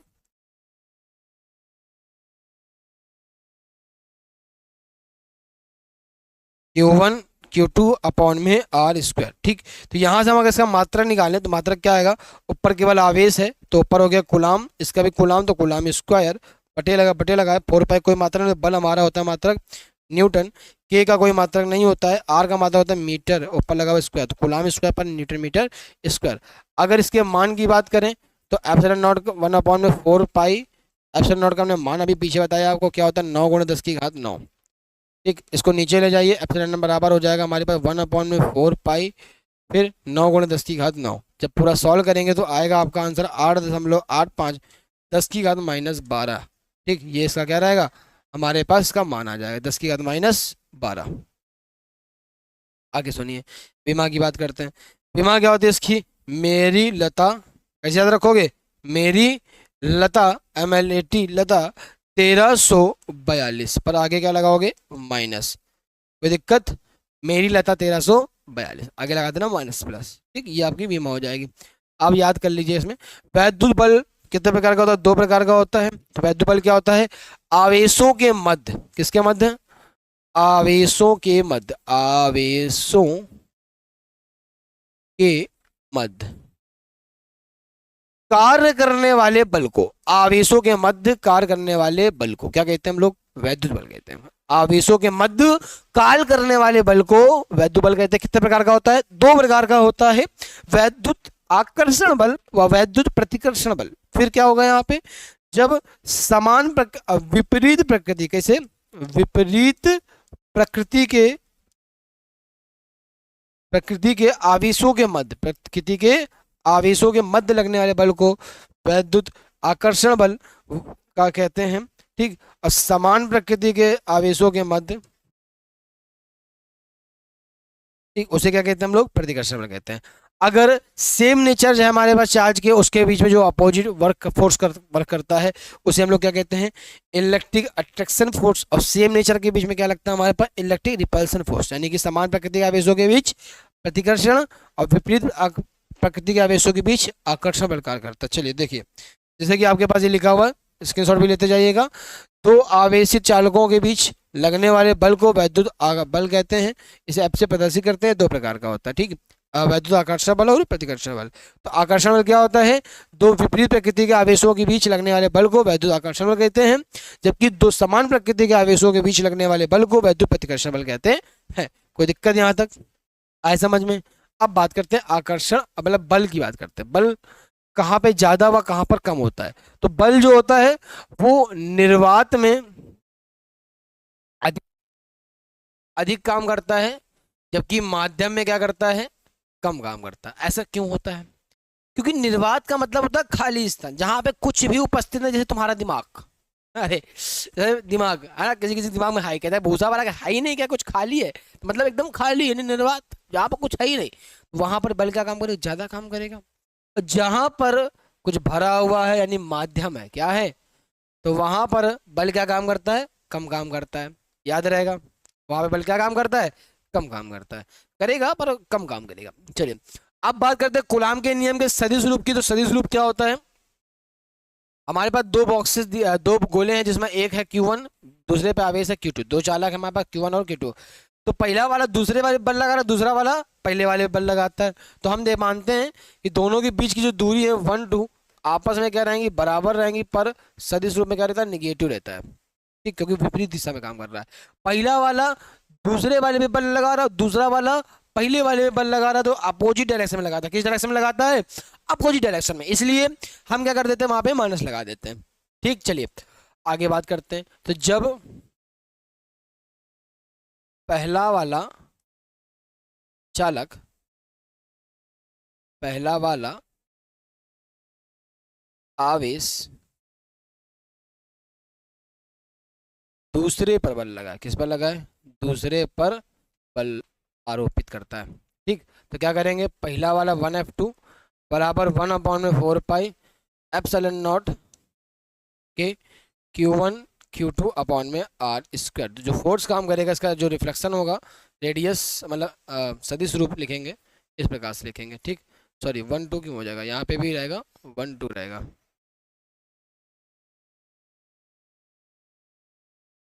R1 2। ठीक, अब क्या करेगा, दूसरा वाला किस पर बल लगाएगा, पहले पे। ठीक, तो F21 ठीक बराबर 1/4 एप्सिलॉन नॉट के, फिर Q1 Q2 अपॉन में R स्क्वायर। तो दूसरा वाला बल लगा रहा, किस पे लगा रहा, पहले वाले पे। हमने अभी आपको बताया कि R21 किसके बराबर है, माइनस के R21 के, है ना, माइनस के बराबर है। तो ये माइनस इसको दे दो, मान लो इधर उधर हो जाता है वो। 21 is equal to 1/4 epsilon naught के Q1 Q2 अपॉन में R स्क्वायर। यहाँ पे आ जाएगा R12 कैप पर क्या करेगा, माइनस का, तो माइनस लगा दो आगे। ठीक, तो हमने क्या किया, इसको मान लीजिए समीकरण 1 समीकरण 2, तो आप यहाँ लिखिए समीकरण 1 व 2 से, समीकरण 1 व 2 से, समीकरण 1 व 2 से करेंगे तो LHS बराबर है तो RHS भी बराबर है। देखो RHS बराबर है तो LHS भी क्या रहेंगे, बराबर। 1F2 वेक्टर बराबर 1 2 1 के आपस बराबर क्या करेगा, नेगेटिव। तो यहाँ पे नेगेटिव साइन बता रहा है कि दोनों बल आपस में तो बराबर हैं, पर दिशा में क्या रहेंगे, विपरीत, चिन्ह में क्या रहेंगे, विपरीत रहेंगे। ठीक, तो स्क्रीनशॉट ले लीजिए इसका। चलिए आगे बढ़ते हैं। आगे परीक्षण आवेश क्या होता है, ऐसा काल्पनिक आवेश जिसमें अल्प मात्रा में क्या होता है, धनावेश एकत्रित होता है, उसे परीक्षण आवेश कहते हैं। टेस्ट चार्ज ये क्या करता है, आवेश की स्थिति को बताता है, उपस्थिति को बताता है। क्या चेक करेगा, मान लीजिए ये पॉजिटिव है, आप नेगेटिव के पास ले गए तो अट्रैक्ट कर लेगा। मान लीजिए वैसे तो ये पॉजिटिव है, आप अगर पॉजिटिव के पास ले जाएंगे तो क्या करेगा, डिसअट्रैक्ट होगा। तो ये चेक करने का काम का टेस्ट चार्ज बोलते हैं इसीलिए इसको। फिर कूलाम के नियम के संबंधित महत्वपूर्ण तत्वों की बात करेंगे। तो कूलाम बल जो होता है वो आकर्षण प्रतिकर्षण दोनों प्रकृति का हो सकता है।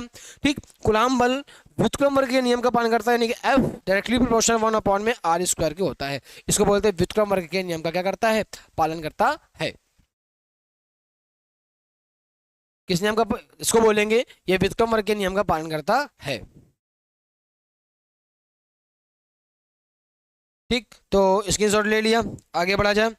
आगे क्या कह रहा है, कूलाम बल स्थिर बिंदु आवेशों के लिए कार्य करता है। अभी हमने आपको बताया कि यानी कि गतिमान आवेश है उसके लिए काम नहीं करेगा, केवल किसके लिए, रेस्ट चार्ज यानी कि स्टैटिक चार्ज यानी कि स्थिर बिंदु आवेश के लिए काम करता है।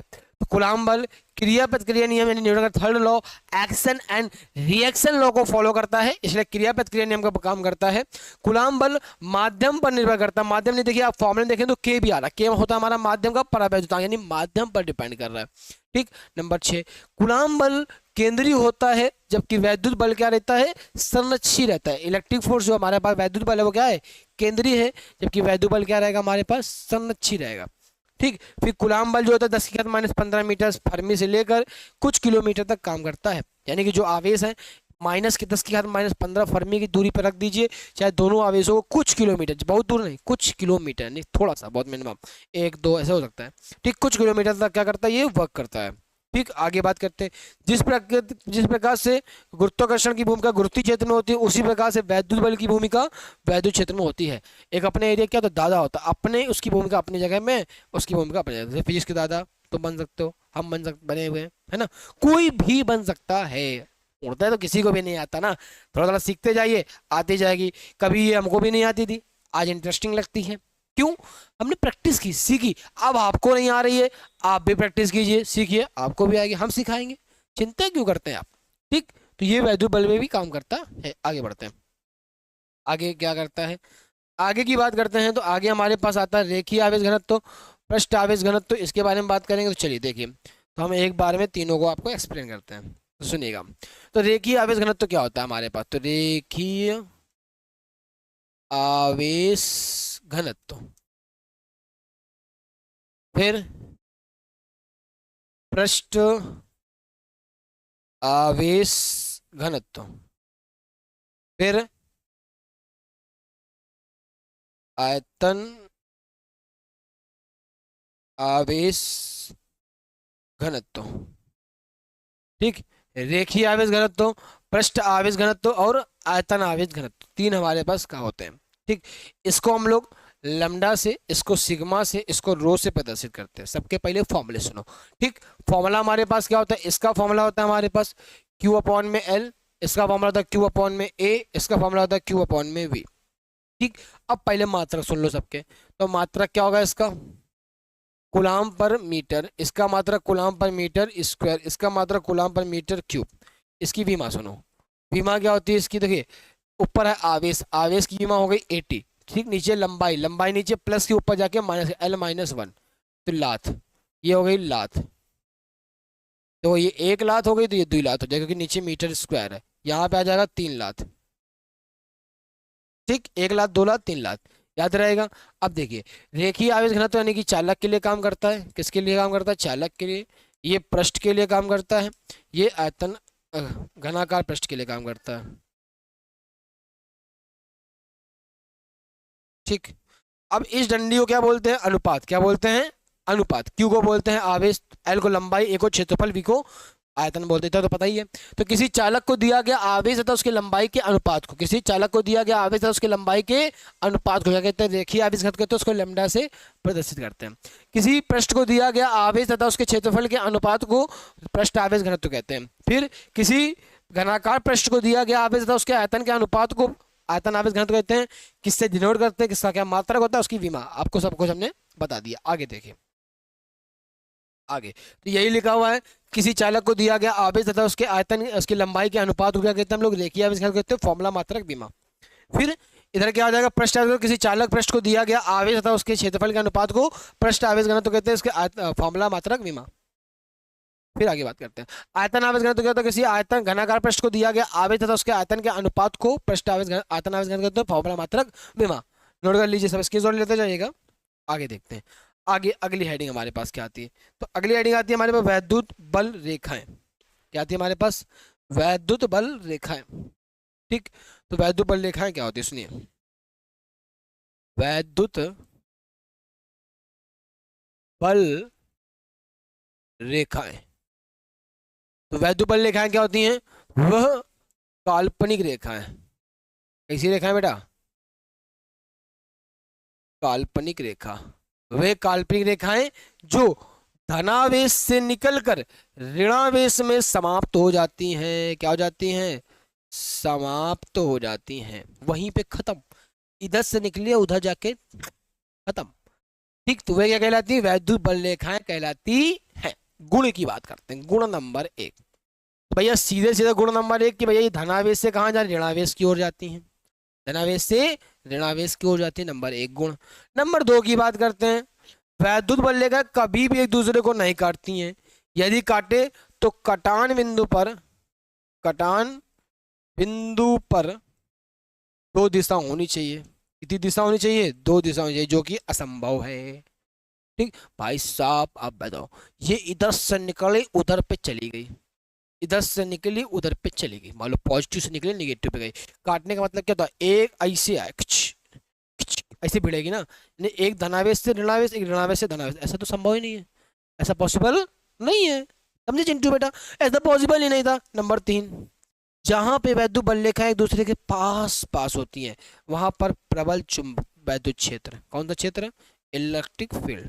ठीक, और जहां पर दूर दूर होती, क्या होती है, दूर दूर, वहां पर दुर्बल, दुर्बल इलेक्ट्रिक फील्ड। ठीक है, जहां पास पास वहां प्रबल, जहां दूर दूर वहां दुर्बल, है ना। जहां पर एक समान हो जाए, कैसी हो जाए, एक समान, तो वहां पर समांतर, जहां पर सॉरी कौन सा नंबर था ये, 3, नंबर 4, जहां पर ये क्या हो जाए, समांतर हो जाए। जब समांतर रहेगी तो वहां कैसा, एक समान चुंबकीय क्षेत्र है, एक समान, यही तो बोलेंगे, एक समान। नंबर 3, नंबर 4 सॉरी नंबर 5, अब जहां से ये स्टार्ट होती है जहां पर खत्म होती है, जहां से ये प्रारंभ होती है जहां पर क्या होती है, अंत होता है इनका, दोनों ही पृष्ठ के क्या होती हैं, लंबवत होती हैं, क्या होती हैं, लंबवत। जहां से स्टार्ट हो और जहां पे खत्म हो जाए, चाहे जहां से स्टार्ट हो जाए जहां से, दोनों ही सब पृष्ठ के सरफेस क्या रहेंगे, लंबवत रहते। चलिए आइए पढ़ते सारे पॉइंट्स को। ठीक, वैद्युत बल रेखा क्या होती है, वैकल्पिक रेखा जो धनावेश से निकलकर ऋणावेश में समाप्त हो जाती है, क्या कहलाती है, हमारी वैद्युत बल रेखा कहलाती है। नंबर 1 पॉइंट, गुण की बात करें, वैद्युत बल रेखा धनावेश से निकलकर ऋणावेश की ओर समाप्त हो जाती है। नंबर 1 गुण तो यही बन गया। ठीक, नंबर 2, वैद्युत बल रेखा किसी भी बिंदु पर खींची गई स्पर्श रेखा के वैद्युत क्षेत्र की दिशा को प्रदर्शित करते हैं। हाँ ठीक है, देखो अगर हम वैद्युत बल रेखाओं की किसी बिंदु पर, किसी भी बिंदु पर क्या करते हैं कि स्पर्श रेखा खींच दें तो वैद्युत क्षेत्र की दिशा को बताएगी। ठीक, आगे बात करते हैं। आगे क्या कह रहा है कि दो विद्युत बल रेखाएं कभी भी एक दूसरे को नहीं काटती, यदि काटते तो ऐसा कटान बिंदु पर कितनी दिशा होनी चाहिए, 2, जो कि असंभव है। फिर नेक्स्ट पॉइंट, वैद्युत बल रेखाएं खुले वक्र का निर्माण करती है। कैसे वक्र का निर्माण करती हैं, खुले, खुले वक्र का क्यों कर रही हैं, क्योंकि पॉजिटिव से कहाँ जा रही है वो, निगेटिव, तो भैया ये ऐसे गई, फिर ऐसे गई, ऐसे गई, तो ये खुला वक्र हो गया, ऐसे वापस आएंगे तब ये बंद वक्र होगा। ठीक, ये खुले वक्र का निर्माण करती हैं। ये रेखाएं जहां से चलती है तथा जहां पर समाप्त होती है दोनों ही पृष्ठ के क्या होती हैं, लंबवत होती है, अभी बताया हमने आपको। फिर जिन स्थानों पर विद्युत बल रेखाएं एक दूसरे के समांतर होती हैं वहां एक समान विद्युत क्षेत्र होता है, ये भी बताया आपको हमने, स्क्रीनशॉट ले लीजिएगा। जिन स्थानों पर विद्युत बल रेखाएं पास पास होती है वहां पर प्रबल विद्युत क्षेत्र तथा जहां पर दूर दूर होती है वहां पर दुर्बल विद्युत क्षेत्र होता है। आया चिंटू बेटा, चलिए आगे बढ़ते हैं। आगे क्या कह रहा है, आगे कुछ है ही नहीं, अब यहीं से दूसरा खेल चालू होता है, विद्युत क्षेत्र क्या होता है इसकी बात करेंगे। ठीक, तो क्या हमने बताया था अभी, किया कुछ देर पहले जब शुरुआत की थी, तो किसी आवेश की चारों ओर का वह क्षेत्र, इंपॉर्टेंट टॉपिक है, टॉपिक याद है ना आपको, सारे जो लिस्ट लिखवाई थी इंपॉर्टेंट वाली वही के अंदर का है। तो किसी आवेश के चारों ओर का वह क्षेत्र जहां पर कोई दूसरा आवेश या तो आकर्षण या प्रतिकर्षण, जहां पर कोई दूसरा आवेश आकर्षण या प्रतिकर्षण बल का क्या करता है, अनुभव करता है, उसे क्या कहते हैं, विद्युत क्षेत्र। ठीक, देखिए आगे आगे आते हैं। फिर आगे क्या बोल रहा है, विद्युत क्षेत्र की तीव्रता की बात करो भैया, तो हम देखो बता दे रहे हैं विद्युत क्षेत्र की तीव्रता क्या होती है, ई बराबर फॉर्मूला होता है एफ अपॉन में क्यू। क्यू नॉट को बोलते हैं परीक्षण आवेश, टेस्ट चार्ज, परीक्षण आवेश। क्यू को क्या बोलते हैं, बल, सॉरी एफ को क्या बोलते हैं, बल। तो विद्युत क्षेत्र में, कौन से क्षेत्र में, वैद्युत क्षेत्र की बात कर रहे हैं, तो वैद्युत क्षेत्र में स्थित किसी आवेश पर, वैद्युत क्षेत्र में स्थित किसी आवेश पर लगने वाला बल, वैद्युत क्षेत्र में स्थित किसी आवेश पर लगने वाला बल तथा परीक्षण आवेश के अनुपात को, तथा परीक्षण आवेश के अनुपात को क्या कहते हैं, वैद्युत क्षेत्र की तीव्रता कहते हैं। इसे ई से प्रदर्शित करते हैं, इसका मात्रक न्यूटन पर कूलाम होता है, क्या होता है, न्यूटन पर कूलाम होता है। चलिए आगे बढ़ते हैं। देखिए जैसे कि विद्युत तीव्रता विद्युत क्षेत्र में स्थित किसी परीक्षण आवेश पर लगने वाला बल तथा परीक्षण आवेश के अनुपात को विद्युत क्षेत्र की तीव्रता कहते हैं। ठीक, आगे बात करता है, अथवा वाली अब देखते हैं बाद में। इसे एफ अपॉन क्यू फॉर्मूला होता है, इसकी विमा ये होती है हमारे पास, इसका मात्रा लिखा हुआ देखिए, कूलाम मीटर या वोल्ट पर मीटर भी होता है, या फिर न्यूटन पर कूलाम भी होता है। ठीक, आगे बात करते हैं। अगली हेडिंग हमारे पास क्या आती है, इसकी दिशा। तो जो इसकी दिशा कैसे निकालेंगे, जो हमारे वैद्युत क्षेत्र यानी वैद्युत बल की दिशा होगी, जिस दिशा में बल काम करेगा उसी दिशा में वैद्युत क्षेत्र की तीव्रता भी काम करती है। जैसे कि लिखा गया है, किसी बिंदु पर परीक्षण आवेश पर लगने वाले बल की दिशा ही वैद्युत क्षेत्र की दिशा को प्रदर्शित करती है। आगे बात करते हैं, आगे पॉइंट हमारा क्या कहता है, अगला पॉइंट हमारे पास आ जाता है, किसी बिंदु आवेश के कारण वैद्युत क्षेत्र की तीव्रता। बिंदु आवेश के कारण वैद्युत क्षेत्र की तीव्रता निकालें तो देखिए हम यहां लिखेंगे वी नो दैट। ठीक, तो हमने क्या किया, लगाएंगे कूलाम का नियम। फॉर्मूला क्या होता है, F बराबर 1/4 एप्सिलॉन नॉट के, फिर Q नॉट अपॉन में R स्क्वायर, ये फॉर्मूला होता है हमारे पास। ठीक, तो हमने क्या किया, यहाँ पे हमने पढ़ा रखा वैद्युत क्षेत्र की तीव्रता, अभी पढ़ाई हमने वैद्युत क्षेत्र की तीव्रता का फॉर्मूला क्या पढ़ा, E बराबर F अपॉन में Q नॉट। तो F का मान यहाँ रखिए आगे बच्चा, पहले E बराबर हमारे पास आ गया 1/4 एप्सिलॉन नॉट के, फिर Q नॉट अपॉन में R स्क्वायर, नीचे बच्चा हमारे पास क्या Q नॉट से Q नॉट कैंसिल, तो E बराबर हमारे पास आ गया 1/4 एप्सिलॉन नॉट के Q अपॉन में R स्क्वायर। ये हमारे पास इसका क्या आ गया फॉर्मूला। ठीक, कोई दिक्कत आया समझ में, ये हमारे बिंदु आवेश के लिए वैद्युत क्षेत्र की तीव्रता है, इसका स्क्रीनशॉट फटाक से ले लीजिए। आगे बढ़ते हैं। ठीक, चैप्टर हमारा खत्म होने की ओर आ चुका है, तो आप लोग यहां तक आ चुके हैं, यानी कि बस थोड़ा सा और सब्र कीजिए, लास्ट का जो मेन टॉपिक है वो आपका कंप्लीट होने वाला है। सबसे अब यहीं से रिलेट करेगा, जब यहाँ तक आपको आ चुका होगा तो आगे का टॉपिक भी आपको कंप्लीट हो जाएगा। ठीक, देखिए कि वैद्युत द्विध्रुव की बात कर रहे थे हम लोग, तो वैद्युत द्विध्रुव क्या होता है। ठीक, ऐसी रचना, कैसी रचना, ऐसी रचना। अब रचना की बात कर ली बेटा हमने, रचना बेटा है क्या कोई। ठीक, तो ऐसी रचना जिसमें समान परिमाण वाले, समान परिमाण समान का मतलब क्या हुआ, दोनों आवेश की वैल्यू का होंगी सेम, या तो दोनों में 4 हो गया, 2 हो गया, कुछ भी नंबर्स हो, नंबर डिपेंड नहीं करता, पर दोनों में जो आवेश है वो क्या रहेगा, सेम रहेगा। ठीक, परिमाण में समान किंतु चिन्ह में कैसी होंगी, विपरीत। कैसा रहेगा, विपरीत। इसे क्या कहते हैं, जब इन ऐसे आवेशों को जो चिन्ह में विपरीत हो पर परिमाण में क्या हो, समान, और एक दूसरे को अल्प दूरी पर अगर हम रख देते हैं, इसे क्या कहते हैं, वैद्युत द्विध्रुव। ठीक, यानी कि जो चार्ज है उनका मैग्नीट्यूड सेम बट डायरेक्शन क्या रहेगी, अपोजिट, और क्या करते हैं, शॉर्ट डिस्टेंस पे हम प्लेस कर देते हैं, उसे क्या कहते हैं, इलेक्ट्रिक डायपोल। ठीक, अब देखिए आगे बढ़ते हैं, तो एग्जाम्पल दिया हुआ है HCl, KBr, H2O, HI, देखो ये प्लस, ये माइनस, ये प्लस, ये माइनस, ये प्लस, ये माइनस, इस प्रकार से होता है। ठीक, आगे बढ़ते हैं।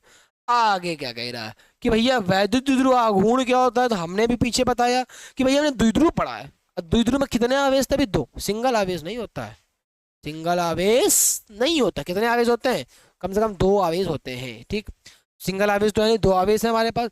तो द्विध्रुव की रचना करने वाले, द्विध्रुव की रचना करने वाले आवेशों में से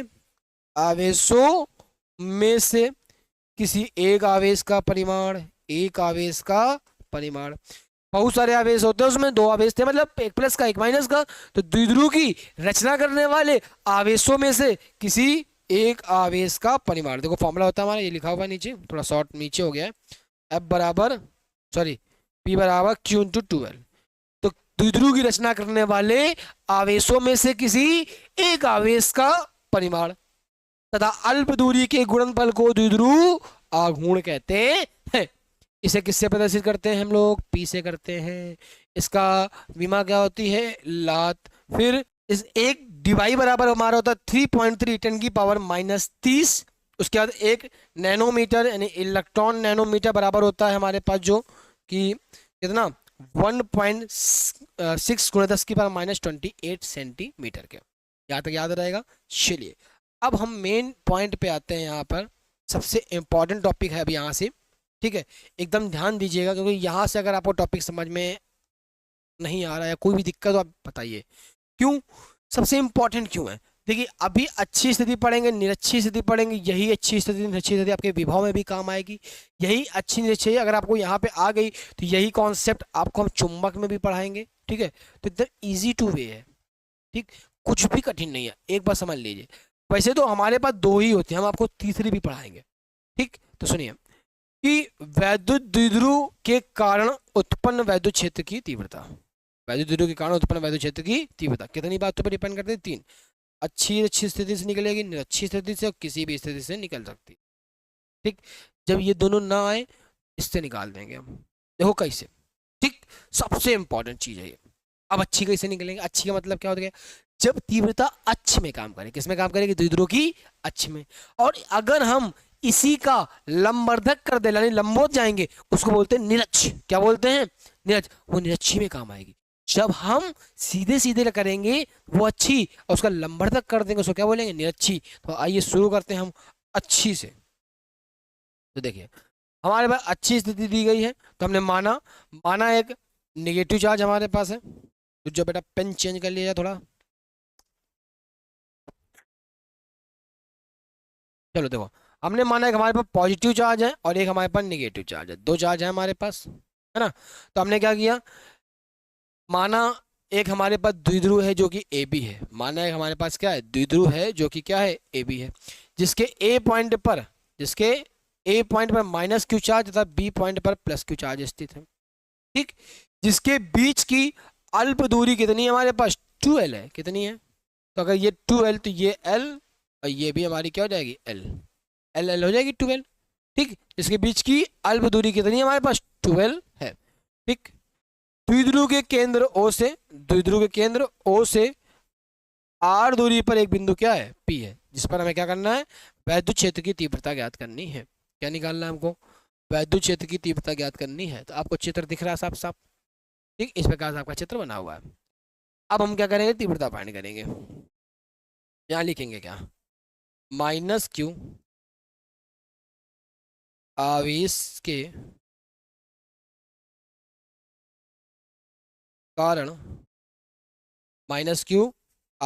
के कारण, बिंदु P पर उत्पन्न वैद्युत क्षेत्र की तीव्रता। माइनस क्यू आवेश के कारण वैद्युत क्षेत्र की तीव्रता। तो हम लोग क्या करने जा रहे हैं? माइनस क्यू आवेश के कारण क्या निकालने जा रहे हैं? वैद्युत क्षेत्र की तीव्रता। चलिए निकालते हैं। तो देखिए फॉर्मूला हमारे पास होता है E बराबर 1/4 pi epsilon not Q1 Q2। ठीक, सॉरी एक ही Q होता है यहाँ पे। Q अपॉन में R स्क्वायर। पर R कितना लेंगे? सबसे मेन इंपॉर्टेंट बात सुनिएगा कि यहां से A से किस पे निकालना है? हम P पे। तो टोटल A से P के बीच की दूरी कितनी हो गई बेटा? ये हो गए हमारे पास L। ठीक, और यहां से हो गई हमारे पास R। तो टोटल हमारी कितनी बन गई? R plus L। ये हमारा होल स्क्वायर लगा दिया। क्या लगा दिया हमने? होल स्क्वायर क्यों लगाया? ए क्यू अपॉन में R स्क्वायर, ये हमारा क्या होता है? फॉर्मूला। फिर क्या लिखेंगे? प्लस क्यू आवेश के कारण बिंदु P पर उत्पन्न वैद्युत क्षेत्र की तीव्रता। फिर निकालेंगे E बराबर, यहाँ A हो गया, ये B हो जाएगा। कॉमा लगाएंगे 1/4 पाई एप्सिलॉन नॉट की Q अपॉन में। अब हमें यहाँ से यहाँ तक क्या निकालनी? टोटल डिस्टेंस ये हो गई हमारी R, ये था L। तो हमें भाई यहाँ से पता थी, तो हमने क्या किया? बड़ी वाली में टोटल यहाँ तक है ये R, तो सॉरी यहाँ तक है। ठीक, यहाँ से बड़ी वाली छोटी घटा देंगे, ये निकल आएगा, यानी R माइनस L का होल R स्क्वायर। ठीक, अब हम क्या करेंगे? दोनों का निकालेंगे परिणामी। क्या निकालेंगे? दोनों का परिणामी निकालेंगे। तो अब करेंगे क्या? जैसे परिणामी निकालेंगे तो फॉर्मूला लगाएंगे E बराबर EB प्लस EA। परिणामी कैसे निकालना है? दोनों को जोड़ के। लेकिन ये आवेश तो हमारा माइनस का, परिणामी निकालने तरीका होता है यानी दोनों क्या कर देते हैं? प्लस। कुल वैद्युत क्षेत्र निकालना, कुल मतलब हो गया प्लस। तो आइए इसकी वैल्यू इनपुट करते हैं। तो यहाँ पे रखेंगे 1/4 पाई एप्सिलॉन नॉट के, फिर Q अपॉन में R प्लस L का, सॉरी R माइनस L का होल स्क्वायर, फिर प्लस 1/4 पाई एप्सिलॉन नॉट के, फिर Q मतलब Q, फिर Q अपॉन में R माइनस L का होल स्क्वायर। तो कुछ कॉमन ले लेंगे। तो कॉमन क्या लेंगे हम लोग? कॉमन ले लेते हैं। तो कॉमन हमारे पास मिल जाएगा E बराबर हो गया यहाँ पे 1/4 पाई एप्सिलॉन नॉट के हमारा क्या मिल जाएगा, कॉमन मिल जाएगा, और क्यू भी कॉमन मिल जाएगा, अंदर बचेगा 1/r-l का होल स्क्वायर, फिर -1/4 पाई, 1/4 पाई तो कॉमन हो गया ना, 1/r+l का होल आर स्क्वायर। एक बार पीछे की कंडीशन समझ लो, ऐसा माइनस क्यों लग गया बेटा, माइनस इस वजह से लग जाएगा क्योंकि देखिए ये हमारा आवेश का था माइनस का, ये माइनस प्लस माइनस हो जाएगा। ठीक, अब देखिए तो हमारे पास सवाल आ चुका है 1/4 पाई एप्सिलॉन नॉट के, और यहाँ पे आ गया क्यू, और एलसीएम लेंगे। अब एलसीएम कैसे लेंगे, वो बच्चे एलसीएम में कंफ्यूज होता है। देखो एक ब्रैकेट में लिखा हुआ है a+b और एक ब्रैकेट में लिखा हुआ है a-b, तो यानी कि a- यानी a+b का होल स्क्वायर बन जाएगा, a-b का होल स्क्वायर। ठीक, तो हम लोग यहाँ पे होल स्क्वायर बनाते हैं। ये देखिए R square minus L square का होल आर स्क्वायर, फिर ऊपर देखिए ये माइनस से माइनस कैंसिल, प्लस का बचा आर प्लस, भाई इसके अंदर दो है ना, एक प्लस वाला है और एक माइनस वाला है, तो उस हिसाब से हमने क्या कर दिया, कैंसिल कर दिया। तो r+l का होल आर स्क्वायर, फिर माइनस r-l का होल स्क्वायर हो जाएगा। फिर ये फॉर्मूला खोल देते हैं, तो फॉर्मूला किस प्रकार से खोलेंगे, 1/4 पाई एप्सिलॉन नॉट के, फिर क्यू, फिर देखिए आगे इधर आ जाइए R square minus L square का होल आर स्क्वायर, ऊपर फॉर्मूला खोलिए R square plus L square plus 2RL, फिर माइनस लगाया, माइनस का भी मल्टीप्लाई करेंगे साथ में। ठीक, पहले फॉर्मूला खोलिए R square plus L square plus 2RL, है ना, तो लेकिन माइनस कर दीजिए R square minus L square फिर प्लस 2RL, करेंगे नहीं करेंगे, देखो फॉर्मूला होता है A square plus B square minus 2, भी माइनस साइन का मल्टीप्लाई करेंगे तो चिन्ह क्या हो जाएंगे, बदल जाएंगे, R R cancel, L L cancel, जो बचा लिख दीजिए। तो यहाँ पे लिखा 1/4 पाई एप्सिलॉन नॉट के इंटू क्यू, एल 2RL कितना हो जाएगा 4RL, 4RL को लिख सकते क्यू इंटू 2 × RL अपॉन में, फिर यहाँ पे लिखा भाई 2 2 4 हो गया ना, 2R 2R कितना हो गया 4R, तो उसको लिख दिया इस प्रकार से, फिर R square plus L square क्या लिख देंगे, होल आर स्क्वायर। फॉर्मूला भी पीछे पढ़ाया था, P बराबर क्या होता है Q इंटू 2L, तो देखिए ये हमारे पास Q इंटू 2L, तो ये हमारे पास बन गया कितना 1/4 पाई एप्सिलॉन नॉट के, फिर यहाँ पे बन गया हमारे पास P, साथ में बचा गया 2 तो 2, और ये बचा R, ये बचा R, ये हो गया R square plus L square का होल स्क्वायर। अभी हमने पीछे आपको क्या बताया कि बेटा एल स्क्वायर क्या नगण्य अल्प दूरी है, क्या है अल्प दूरी है, तो अल्प दूरी होने से बहुत छोटी हो गई, फिर अल्प दूरी 12 है हमारे पास, उसको छोटा किया एल कर दिया, फिर उसका स्क्वायर करके वो छोटा कर दिया, अब स्क्वायर करने में छोटी गई होगी सर जी। तो देखो जब हम 0.1 गुणे 0.1 करते हैं तो आता है 0.01, वैल्यू और छोटी हुई ना, तो जब अल्प दूरी का यानी शॉर्ट डिस्टेंस जब मल्टीप्लाई करते हैं तो वो और छोटी हो जाती है इस प्रकार से। ठीक, तो इस प्रकार से क्या हो जाएगी, बहुत ज़्यादा छोटी हो जाएगी, इसलिए बहुत ज़्यादा छोटे बच्चों को नहीं ले जाते साथ में, तो एल स्क्वायर को नगण्य मानकर क्या करने पर, छोड़ने पर, इसे नगण्य मानकर छोड़ दोगे तो फॉर्मूला हमारे पास आ जाएगा E बराबर 1/4 पाई एप्सिलॉन नॉट के, फिर 2PR/r की पावर 2, और साथ में ऊपर होल स्क्वायर, एल हट जाएगा, ये हट जाए पर स्क्वायर तो ऊपर लगा ही रहेगा, तो स्क्वायर अंदर 2 दूनी 4, तो E बराबर 1/4 पाई एप्सिलॉन नॉट के 2PR/r क्यूब, सॉरी r की पावर 4, एक r से एक r क्या हो जाएगा कैंसिल, E बराबर पावर 4 है बेटा, बहुत बड़ा 4 लिख दिया,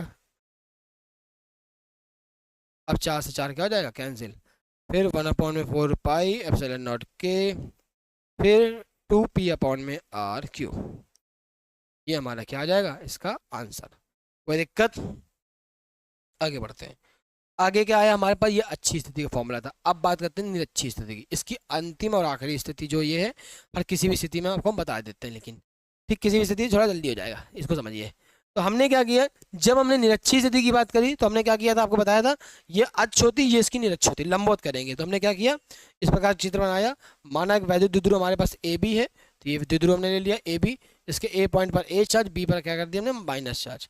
ठीक है, माना एक वैद्युत द्विध्रुव ए बी जिसके ए सिरे पर माइनस क्यू चार्ज है, बी सिरे पर प्लस क्यू आवेश है, जिसके बीच की शॉर्ट डिस्टेंस 12 थी, कितनी थी हमारे पास 2L, तो हमने इसको डिवाइड कर दिया, ये L हो गई ये L हो गई, शॉर्ट डिस्टेंस को डिवाइड कर दिया। ठीक, इसके केंद्र O से, केंद्र क्या है O से R दूरी पर एक बिंदु क्या है P है, जहां पर हमें वैद्युत क्षेत्र की तीव्रता ज्ञात करनी। अब सुनिए लेकिन आगे, अब हमें पता है कि हमारे पास दो तीव्रता उत्पन्न होगी, एक होगी ए के कारण, एक होगी बी के कारण। तो हम मान लेते हैं ए के कारण हो गई E1 और बी के कारण हो गई EB, सॉरी E2, क्या हो जाएगी, E2 हो जाएगी हमारे पास, ठीक है।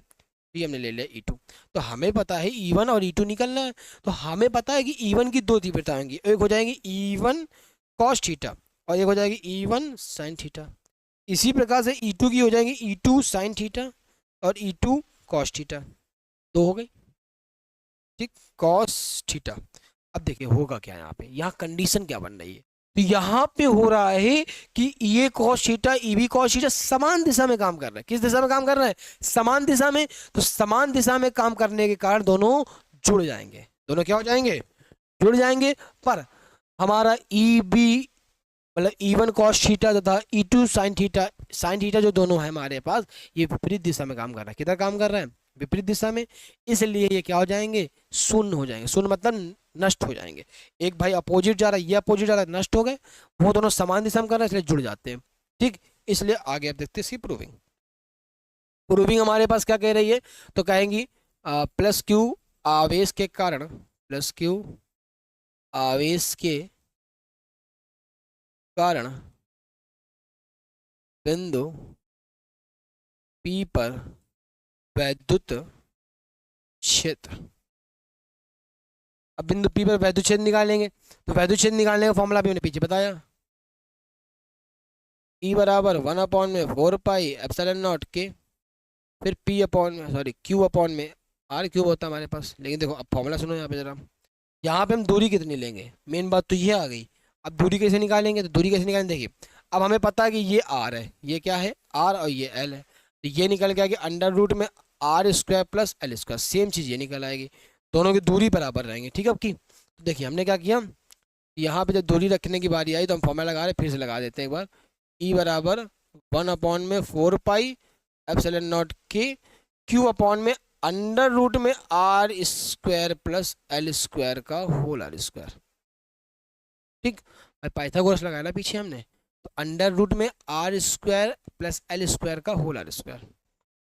अब हमने किसके लिए निकाला, पहले A से P पर निकाला। अब हम निकालेंगे इससे माइनस Q से, क्या निकालेंगे, बिंदु P पर ही निकालेंगे। फिर निकल के आएगी हमारे ये तो E हो गई मान लो, तो ये अब निकलेगी EB, क्या निकल के आएगी EB 1/4πε0 के, फिर Q अपॉन में डिस्टेंस सेम रहेगी का होल स्क्वायर हो जाएगा, ठीक। आगे देखिए, अब हमने क्या देखा कि भाई साहब ये तो EB के बराबर हो गया यार। हम मान लेते हैं E0 के बराबर, किसके बराबर मान लेते हैं, E0 के। तो यहाँ पे जो फॉर्मूला निकल के आ रहा है 1/4πε0 के। और देखो एक चीज समझो, देखो दूरी भी सेम है, स्क्वायर से जरूर हट जाएगा। तो यहाँ पे हमारा Q बराबर क्या आ गया, R² प्लस L²। तो हमने क्या देखा कि भाई साहब चिन्ह ही जो विपरीत है, बाकी तो समान आ गया दोनों, है ना। केवल क्या हुआ, चिन्ह विपरीत हुए, बाकी समान आ गया। हमने कहा ठीक है दोनों आपस में बराबर हैं। और अभी हमने कुल बताया कि कुल परिणामी क्षेत्र जब निकालने की बात आएगी तो हमने क्या बताया, E cos थीटा और E1 1 और 2 मान रखा है ना हमने। तो 1 और 2 मान लो या A और B मान लो, बात एक ही है, ठीक। तो E1 plus EB cos theta, E cos theta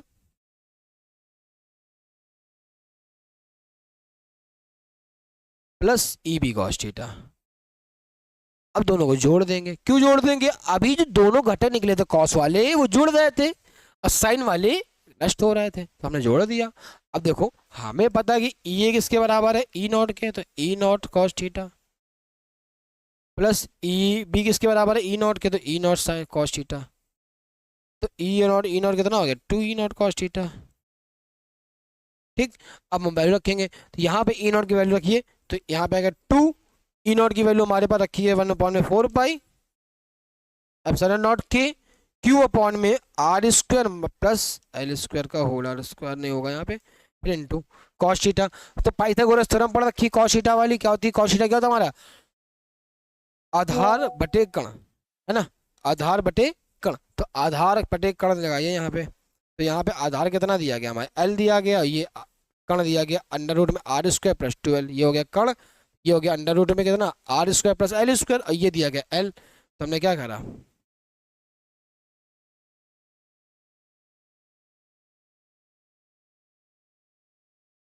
आधार बटे कर्ण। तो आधार बटे कर्ण लगाएंगे यहाँ पे, तो एल अपॉन में कितना हो जाएगा हमारे, तो यहाँ पे क्या हो जाएगा, एल अपॉन में अंडर रूट में आर स्क्वायर प्लस का होल आर स्क्वायर हो जाएगा। अब एक चीज देखिए, Q इंटू टू एल किसके बराबर था, अभी पीछे बताया था पी के, किसके बराबर था हमारे, पी के, तो हमें इतना तो पता ही है। लेकिन अब देखो कूड़े में घाते क्या होते, जुड़ती है, इसकी घात एक, इसकी घात 1/√2, क्योंकि स्क्वायर लगा हुआ है, रूट लगा हुआ है, तो रूट का मतलब क्या होता है, पावर 1/2। तो यहाँ पे हमारे क्या हो जाएगी, तो यहाँ पे आएगा कि ये बन जाएगा Q इंटू 2L किसके बराबर, P के, तो 1/4 एप्सिलॉन नॉट के, फिर यहाँ बन जाएगा P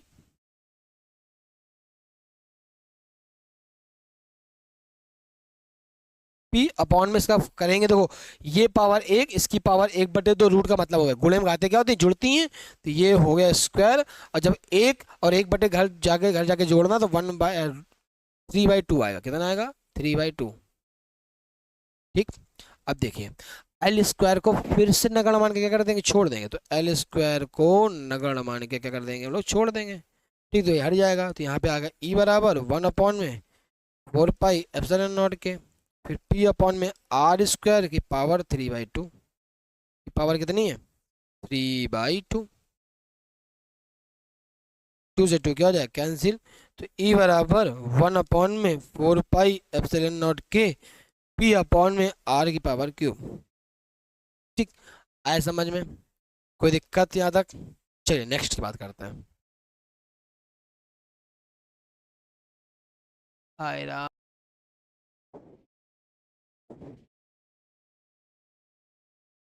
तो हम लोग अब नेक्स्ट प्रूविंग की ओर बढ़ते हैं, तो चलिए देखते हैं। तो हम लोग की एक और आखिरी इसके बाद वो प्रूविंग है, अभी इंपॉर्टेंट वाली तो बाकी है दो, तो ये एक हो गई हमारी, एक लास्ट ये बची, एक इसका और है, ठीक है। तो किसी भी स्थिति की बात करेंगे हम लोग, तो देखिए अब हमने क्या क्या रखा है, तो यहाँ पर हमने मान रखा है कि ये हमारी, मान लीजिए एक अच्छी स्थिति, कौन सी स्थिति है ये, ठीक, इसको हमने घुमा दिया, ये बन गई अच्छी स्थिति, ये अच्छी है, ये कौन सी हो गई, अच्छी, तो ये हमारी अच्छी स्थिति हो गई। ये मान लीजिए वैद्युत द्विध्रुव था, जिसको घुमाया, थीटा कोण पे हमने घुमाया, तो ये हमारी बन गई अच्छी स्थिति, कौन सी स्थिति बन गई, अच्छी बन गई। तो यहाँ पे जो हमारा काम करेगा वो अच्छी स्थिति के लिए, तो देखो द्विध्रुव है, वो भी किसी कोण पे, तो यहाँ पे ये हो गई अच्छी, यानी कि क्षैतिज, देखो अच्छी हमारी होती है अच्छी के लिए, अच्छा मतलब हो गया क्षैतिज दिशा, कौन दिशा होती है, क्षैतिज। तो क्षैतिज में जो काम करता है वो यहाँ पे काम करेगा P cos थीटा, क्या काम करेगा, P cos थीटा। और देखो अब निरक्षी मतलब ऊपर ऊर्ध्वाधर, ऊर्ध्वाधर में काम करेगा P sin थीटा, क्योंकि आपको पता होना चाहिए, क्योंकि क्योंकि आपको पता होना चाहिए जो घटक तोड़ते हैं, क्षैतिज में कॉस, ऊर्ध्वाधर में साइन, हॉरिजॉन्टल में क्या रहेगा हमारा कॉस, और वर्टिकल में साइन होता है, ये फिक्स है। ठीक, इसको याद कर लीजिए, वरना कभी किसी फर्स्ट ईयर के चैप्टर जब आप पढ़िएगा वेक्टर वाला, उसमें ये बताया जाता है, प्रूविंग भी कराते हैं, हम खुद ही कराएंगे आपको कभी। ठीक, अब किसी भी स्थिति में बात करेंगे, नंबर 1 की बात करेंगे, जब हमारा द्विध्रुव किसमें था, जो ए बी है हमारा, वो कौन सी स्थिति में, अच्छी स्थिति में है। ठीक, द्विध्रुव द्विध्रुव ए बी के लिए कौन सी स्थिति है वो, अच्छी, तो अच्छी के लिए फॉर्मूला लगाएंगे ई बराबर ई ए मान लो, अच्छा तुम इसको, ठीक, तो यहाँ पे 1/4 एप्सिलॉन नॉट के 2p, पर 2p cos थीटा काम करेगा, अपॉन में, अब दूरी की बात आ गई, तो दूरी यहाँ पे वही रहेगी आर क्यू,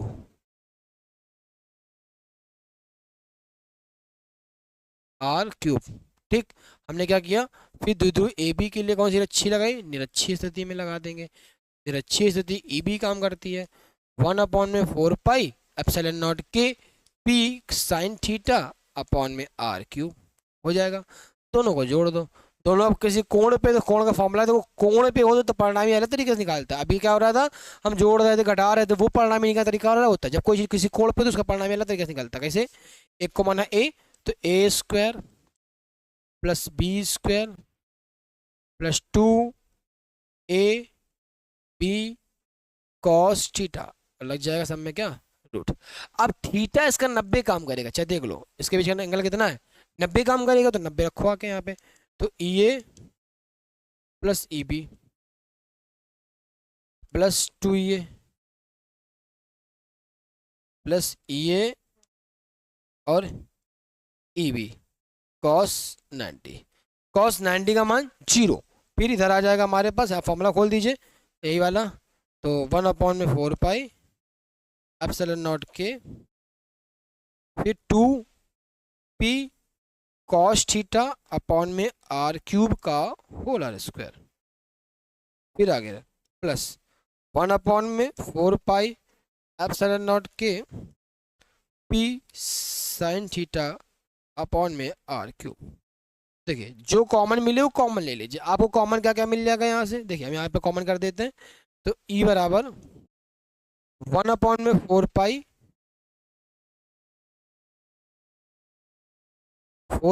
एप्सिलॉन नॉट, फिर साथ में K कॉमन मिल जाएगा, फिर P कॉमन मिल जाएगा, है ना। क्यों? क्योंकि इसके ऊपर स्क्वायर लगा हुआ है, स्क्वायर से रूट हटा के बाहर निकालें, लेकिन P का यहाँ बचा क्या, 2, 2 का स्क्वायर 4, कॉस स्क्वायर यहाँ थीटा हो जाएगा, फिर प्लस यहाँ पे बचा साइन स्क्वायर थीटा।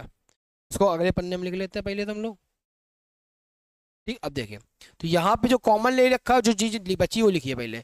E बराबर 1/4 एप्सिलॉन नॉट के, फिर P कॉमन ले लिया, अंदर रूट में बचा हमारे पास 4 कॉस थीटा और प्लस का साइन थीटा और स्क्वायर लगा हुआ है, ठीक। साइन स्क्वायर का फॉर्मूला खोलिए, साइन स्क्वायर थीटा बराबर होता है sine square theta plus cos square theta बराबर 1।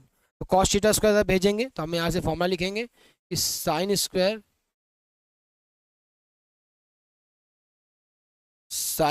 थीटा बराबर क्या हो जाएगा, 1 - कॉस स्क्वायर थीटा, ठीक। देखो प्रैक्टिस करते रहे ना, एक बार इसको दोबारा से एक बार लगाइएगा, ठीक। अगर कोई दिक्कत हो तो आप एक्सप्लेन कीजिएगा आके, ठीक। तो यहाँ पे क्या किया हमने, फॉर्मूला खोलिए, तो E बराबर आया हमारे पास 1/4 एप्सिलॉन नॉट के, P अंडर रूट में 4 कॉस स्क्वायर थीटा प्लस यहाँ फॉर्मूला खोलेंगे 1 - कॉस स्क्वायर थीटा। देखो ये 4 ये 1 घटा दो, 4 कॉस थीटा में 1 कॉस थीटा चला गया, कितना बचा हमारे पास 1/4 एप्सिलॉन नॉट के, P अंडर रूट में यहाँ बचेगा हमारे पास 1 + 3 कॉस थीटा, कितने बचे 3 कॉस थीटा बचे, ठीक। ये हमारा इसका सूत्र आ गया। अगर आप अच्छी का सूत्र निकालना चाहते हैं तो देखो अच्छी का निकालते आओ, इसके लिए निकालने जा रहे हैं हम लोग अच्छी का, तो अच्छी में थीटा लेते हैं 9 0, कितना लेते हैं 0 लेते हैं, तो हमें पता है 0 लेना भाई, तो E बराबर 1/4 एप्सिलॉन नॉट के, P अंडर रूट में 1 + 3 और कॉस स्क्वायर और 0, कॉस 0 की वैल्यू कितनी होती है 1, और जैसे 1 हुआ 1 का स्क्वायर किया तो 1 ही रहेगा, 3 और 1 कितना हो गया 4, ठीक है। 4 को रूट से बाहर निकालो कितना आ जाएगा 2, तो E बराबर हमारे पास आ चुका है, E बराबर 1/4 एप्सिलॉन नॉट के, फिर नीचे अरे सॉरी नीचे r² तो कहीं लिखा ही नहीं, r² छूट गया था, ठीक। P/r³ सॉरी क्यूब होता है ना, अरे कितनी बार होगा भाई। अब देखो यहाँ पे क्या 4 3 और 1 कितना हो गया 4, सॉरी बाहर रूट से आया कितना हो जाएगा 2, आया समझ में। अगर हम इसी तरीके से आपसे कहें निरच्छी के लिए निकाल लो, किसके लिए निकाल लो निरच्छी, तो निरच्छी में थीटा कितना होता है हमारे पास 90, तो 90 रखेंगे जब यहाँ पे आ गया तो cos 90 का मान 0 और 0 को गुणा कराएंगे 3 से 0, फिर 1 में बचेगा रूट के अंदर तो उसका कोई मतलब नहीं, तो फॉर्मूला डायरेक्ट आ जाएगा 1/4 एप्सिलॉन नॉट के, फिर P/r³, ये इसका क्या आ जाएगा फॉर्मूला, आया समझ में। तो हम लोग बेटा अब नेक्स्ट हेडिंग की ओर बढ़ते हैं, तो शायद हमारे पर नेक्स्ट हेडिंग छूट गया है, लिख लीजिए पर हम बता दे रहे हैं आपको हम किस नेक्स्ट हेडिंग हमारी रहेगी बल युग्म आघूर्ण, इसकी बात करेंगे। थोड़ी बेटा मिस हो गया है लिखना उसमें, पर हम बता रहे हैं ना आपको। तो बारी की हमने क्या किया, एक वैद्युत क्षेत्र लिया, तो माना हमारे पास एक समान वैद्युत क्षेत्र है जिसमें क्या करेंगे एक द्विध्रुव है जो कि थीटा कोण पर हमने स्थित कर रखा है, कितने कोण पर स्थित कर रखा है थीटा कोण पर स्थित है। माना है कि वैद्युत द्विध्रुव है जो कि क्या है एक थीटा कोण पर स्थित है, ठीक, जिसके बीच की अल्प दूरी कितनी है 12 है, जो एक समान वैद्युत क्षेत्र बी में स्थित है, जो एक समान वैद्युत क्षेत्र ई में स्थित है। अब देखिए क्या हो रहा है, वैद्युत बल रेखाएं हमारी किधर काम कर रही हैं, इस डायरेक्शन में काम कर रही हैं। अब जिस दिशा में वैद्युत बल रेखाएं काम करती हैं उधर पॉजिटिव, लेकिन उसकी अपोजिट डायरेक्शन में क्या होता है, नेगेटिव। अब हमको पता है ये पॉइंट ए है, ये पॉइंट बी है, इस पर हमने चार्ज रखा माइनस का, इस पे चार्ज रखा है प्लस का। अब वैद्युत बल रेखाएं इधर जा रही है, किधर जा रही है, इधर, और इसमें है हमारे पास माइनस, तो ये माइनस हमेशा उधर जाएगा, क्यों, वैद्युत क्षेत्र इधर प्लस का है, तो इसका जो बल है वो इस डायरेक्शन में काम करेगा। ठीक, अब इस पर देखिए, इस पर पॉजिटिव चार्ज है, वैद्युत क्षेत्र रेखा इधर जा रही है, वो भी पॉजिटिव, ये भी पॉजिटिव, तो इस पर जो बल काम करेगा वो किधर काम करेगा, इधर काम करेगा। तो क्या करेंगे, जो ए पर माइनस क्यू आवेश पर बल काम कर रहा है वो वैद्युत क्षेत्र की दिशा में काम कर रहा है, और जो प्लस क्यू आवेश पर जो बल आवेश काम कर रहा है वो वैद्युत क्षेत्र की विपरीत दिशा में काम कर रहा है, विपरीत दिशा में काम कर रहा है। ठीक, आए समझ में। अब बल परिमाण में समान है किंतु दिशा में विपरीत है, परिमाण में क्या है, समान है किंतु दिशा में विपरीत है, इसलिए ये बल युग्म आघूर्ण का निर्माण करते हैं। किसका निर्माण करते हैं, बल युग्म आघूर्ण का निर्माण करते हैं। तो बल युग्म आघूर्ण का फॉर्मूला लगाएंगे, तो फॉर्मूला होता है टाउ बराबर बल गुणे लंबवत दूरी, लंबवत दूरी। ठीक, तो हमने क्या किया, बल टाउ बराबर हो गया, बल हो गया हमारा क्या हो जाएगा, बल का फॉर्मूला हमने पढ़ रखा है, पीछे फॉर्मूला पढ़ा था, एफ बराबर ई क्यू, क्या आ जाएगा, एफ बराबर ई क्यू आ जाएगा यहाँ पे। ठीक, फॉर्मूला, यहाँ पे एफ की जगह फॉर्मूला खोला, तो यहाँ पे हमने बल का फॉर्मूला खोलेंगे, तो बल का फॉर्मूला वैसे पढ़ा था हमने वैद्युत क्षेत्र की तीव्रता में एफ अपॉन में ई क्यू नॉट। ठीक, तो यहाँ से एफ का फॉर्मूला आ गया ई क्यू नॉट, यहाँ रखेंगे आगे ई क्यू नॉट गुणे लंबवत दूरी। अब इसके देखिए, इस पॉइंट को इस पॉइंट से मिला देते, ये मान लीजिए बी है, ये मान लीजिए सी, तो ये लंबवत दूरी होगी नहीं हुई, तो हम यहाँ से लंबवत दूरी बी सी मान लेते हैं। क्या मान लेते हैं, बी सी। अब बी सी कैसे निकालेंगे, तो बी सी निकालना है, तो हमें देखो, हमें बी सी निकालना है, हमें कर्ण पता है, ये लंब ये कर्ण, लंब और कर्ण किसमें आता है, साइन थीटा, तो साइन थीटा बराबर होता है लंब बटे कर्ण, लंब हो गया हमारा बी सी, ठीक, और कर्ण हो गया हमारा 12, तो ये आ गया हमारा 12। इसको बी सी बराबर 2l साइन थीटा, बीसी बराबर क्या हो जाएगा, 2l साइन थीटा, तो यहाँ रखिए आगे, तो टाउ ई क्यू नॉट गुणे 2l साइन थीटा। अभी पीछे पढ़ा है फॉर्मूला P बराबर Q इंटू 2l होता है। ठीक, तो यहाँ पे देखिए Q इंटू 2l, ये हमारा बन गया टाउ बराबर पी ई साइन थीटा, ये हमारा क्या आ गया, बल आघूर्ण का फॉर्मूला। तो यहां से हमारा चैप्टर क्या हो जाता है, खत्म, जो कि क्या हो जाएगा, द एंड। तो यहां तक कोई दिक्कत, अगर कोई दिक्कत हो तो आप कमेंट कर दीजिए, और अगर चैप्टर पूर्णतः समझ में आ गया, इसके जो भी इंपॉर्टेंट टॉपिक बताए वो आपने समझ लिए, और उसको चैप्टर के शॉर्ट नोट्स बनाइए। ठीक, और इसके बाद जो भी प्रॉब्लम आप कमेंट कर दीजिए, हम उसको आप अगले वीडियो में बता देंगे। तो अगली 1 शॉट के लिए आप तैयार रहिए, और इसको लाइक कर लें, चैनल को शेयर करें और सब्सक्राइब कर दें।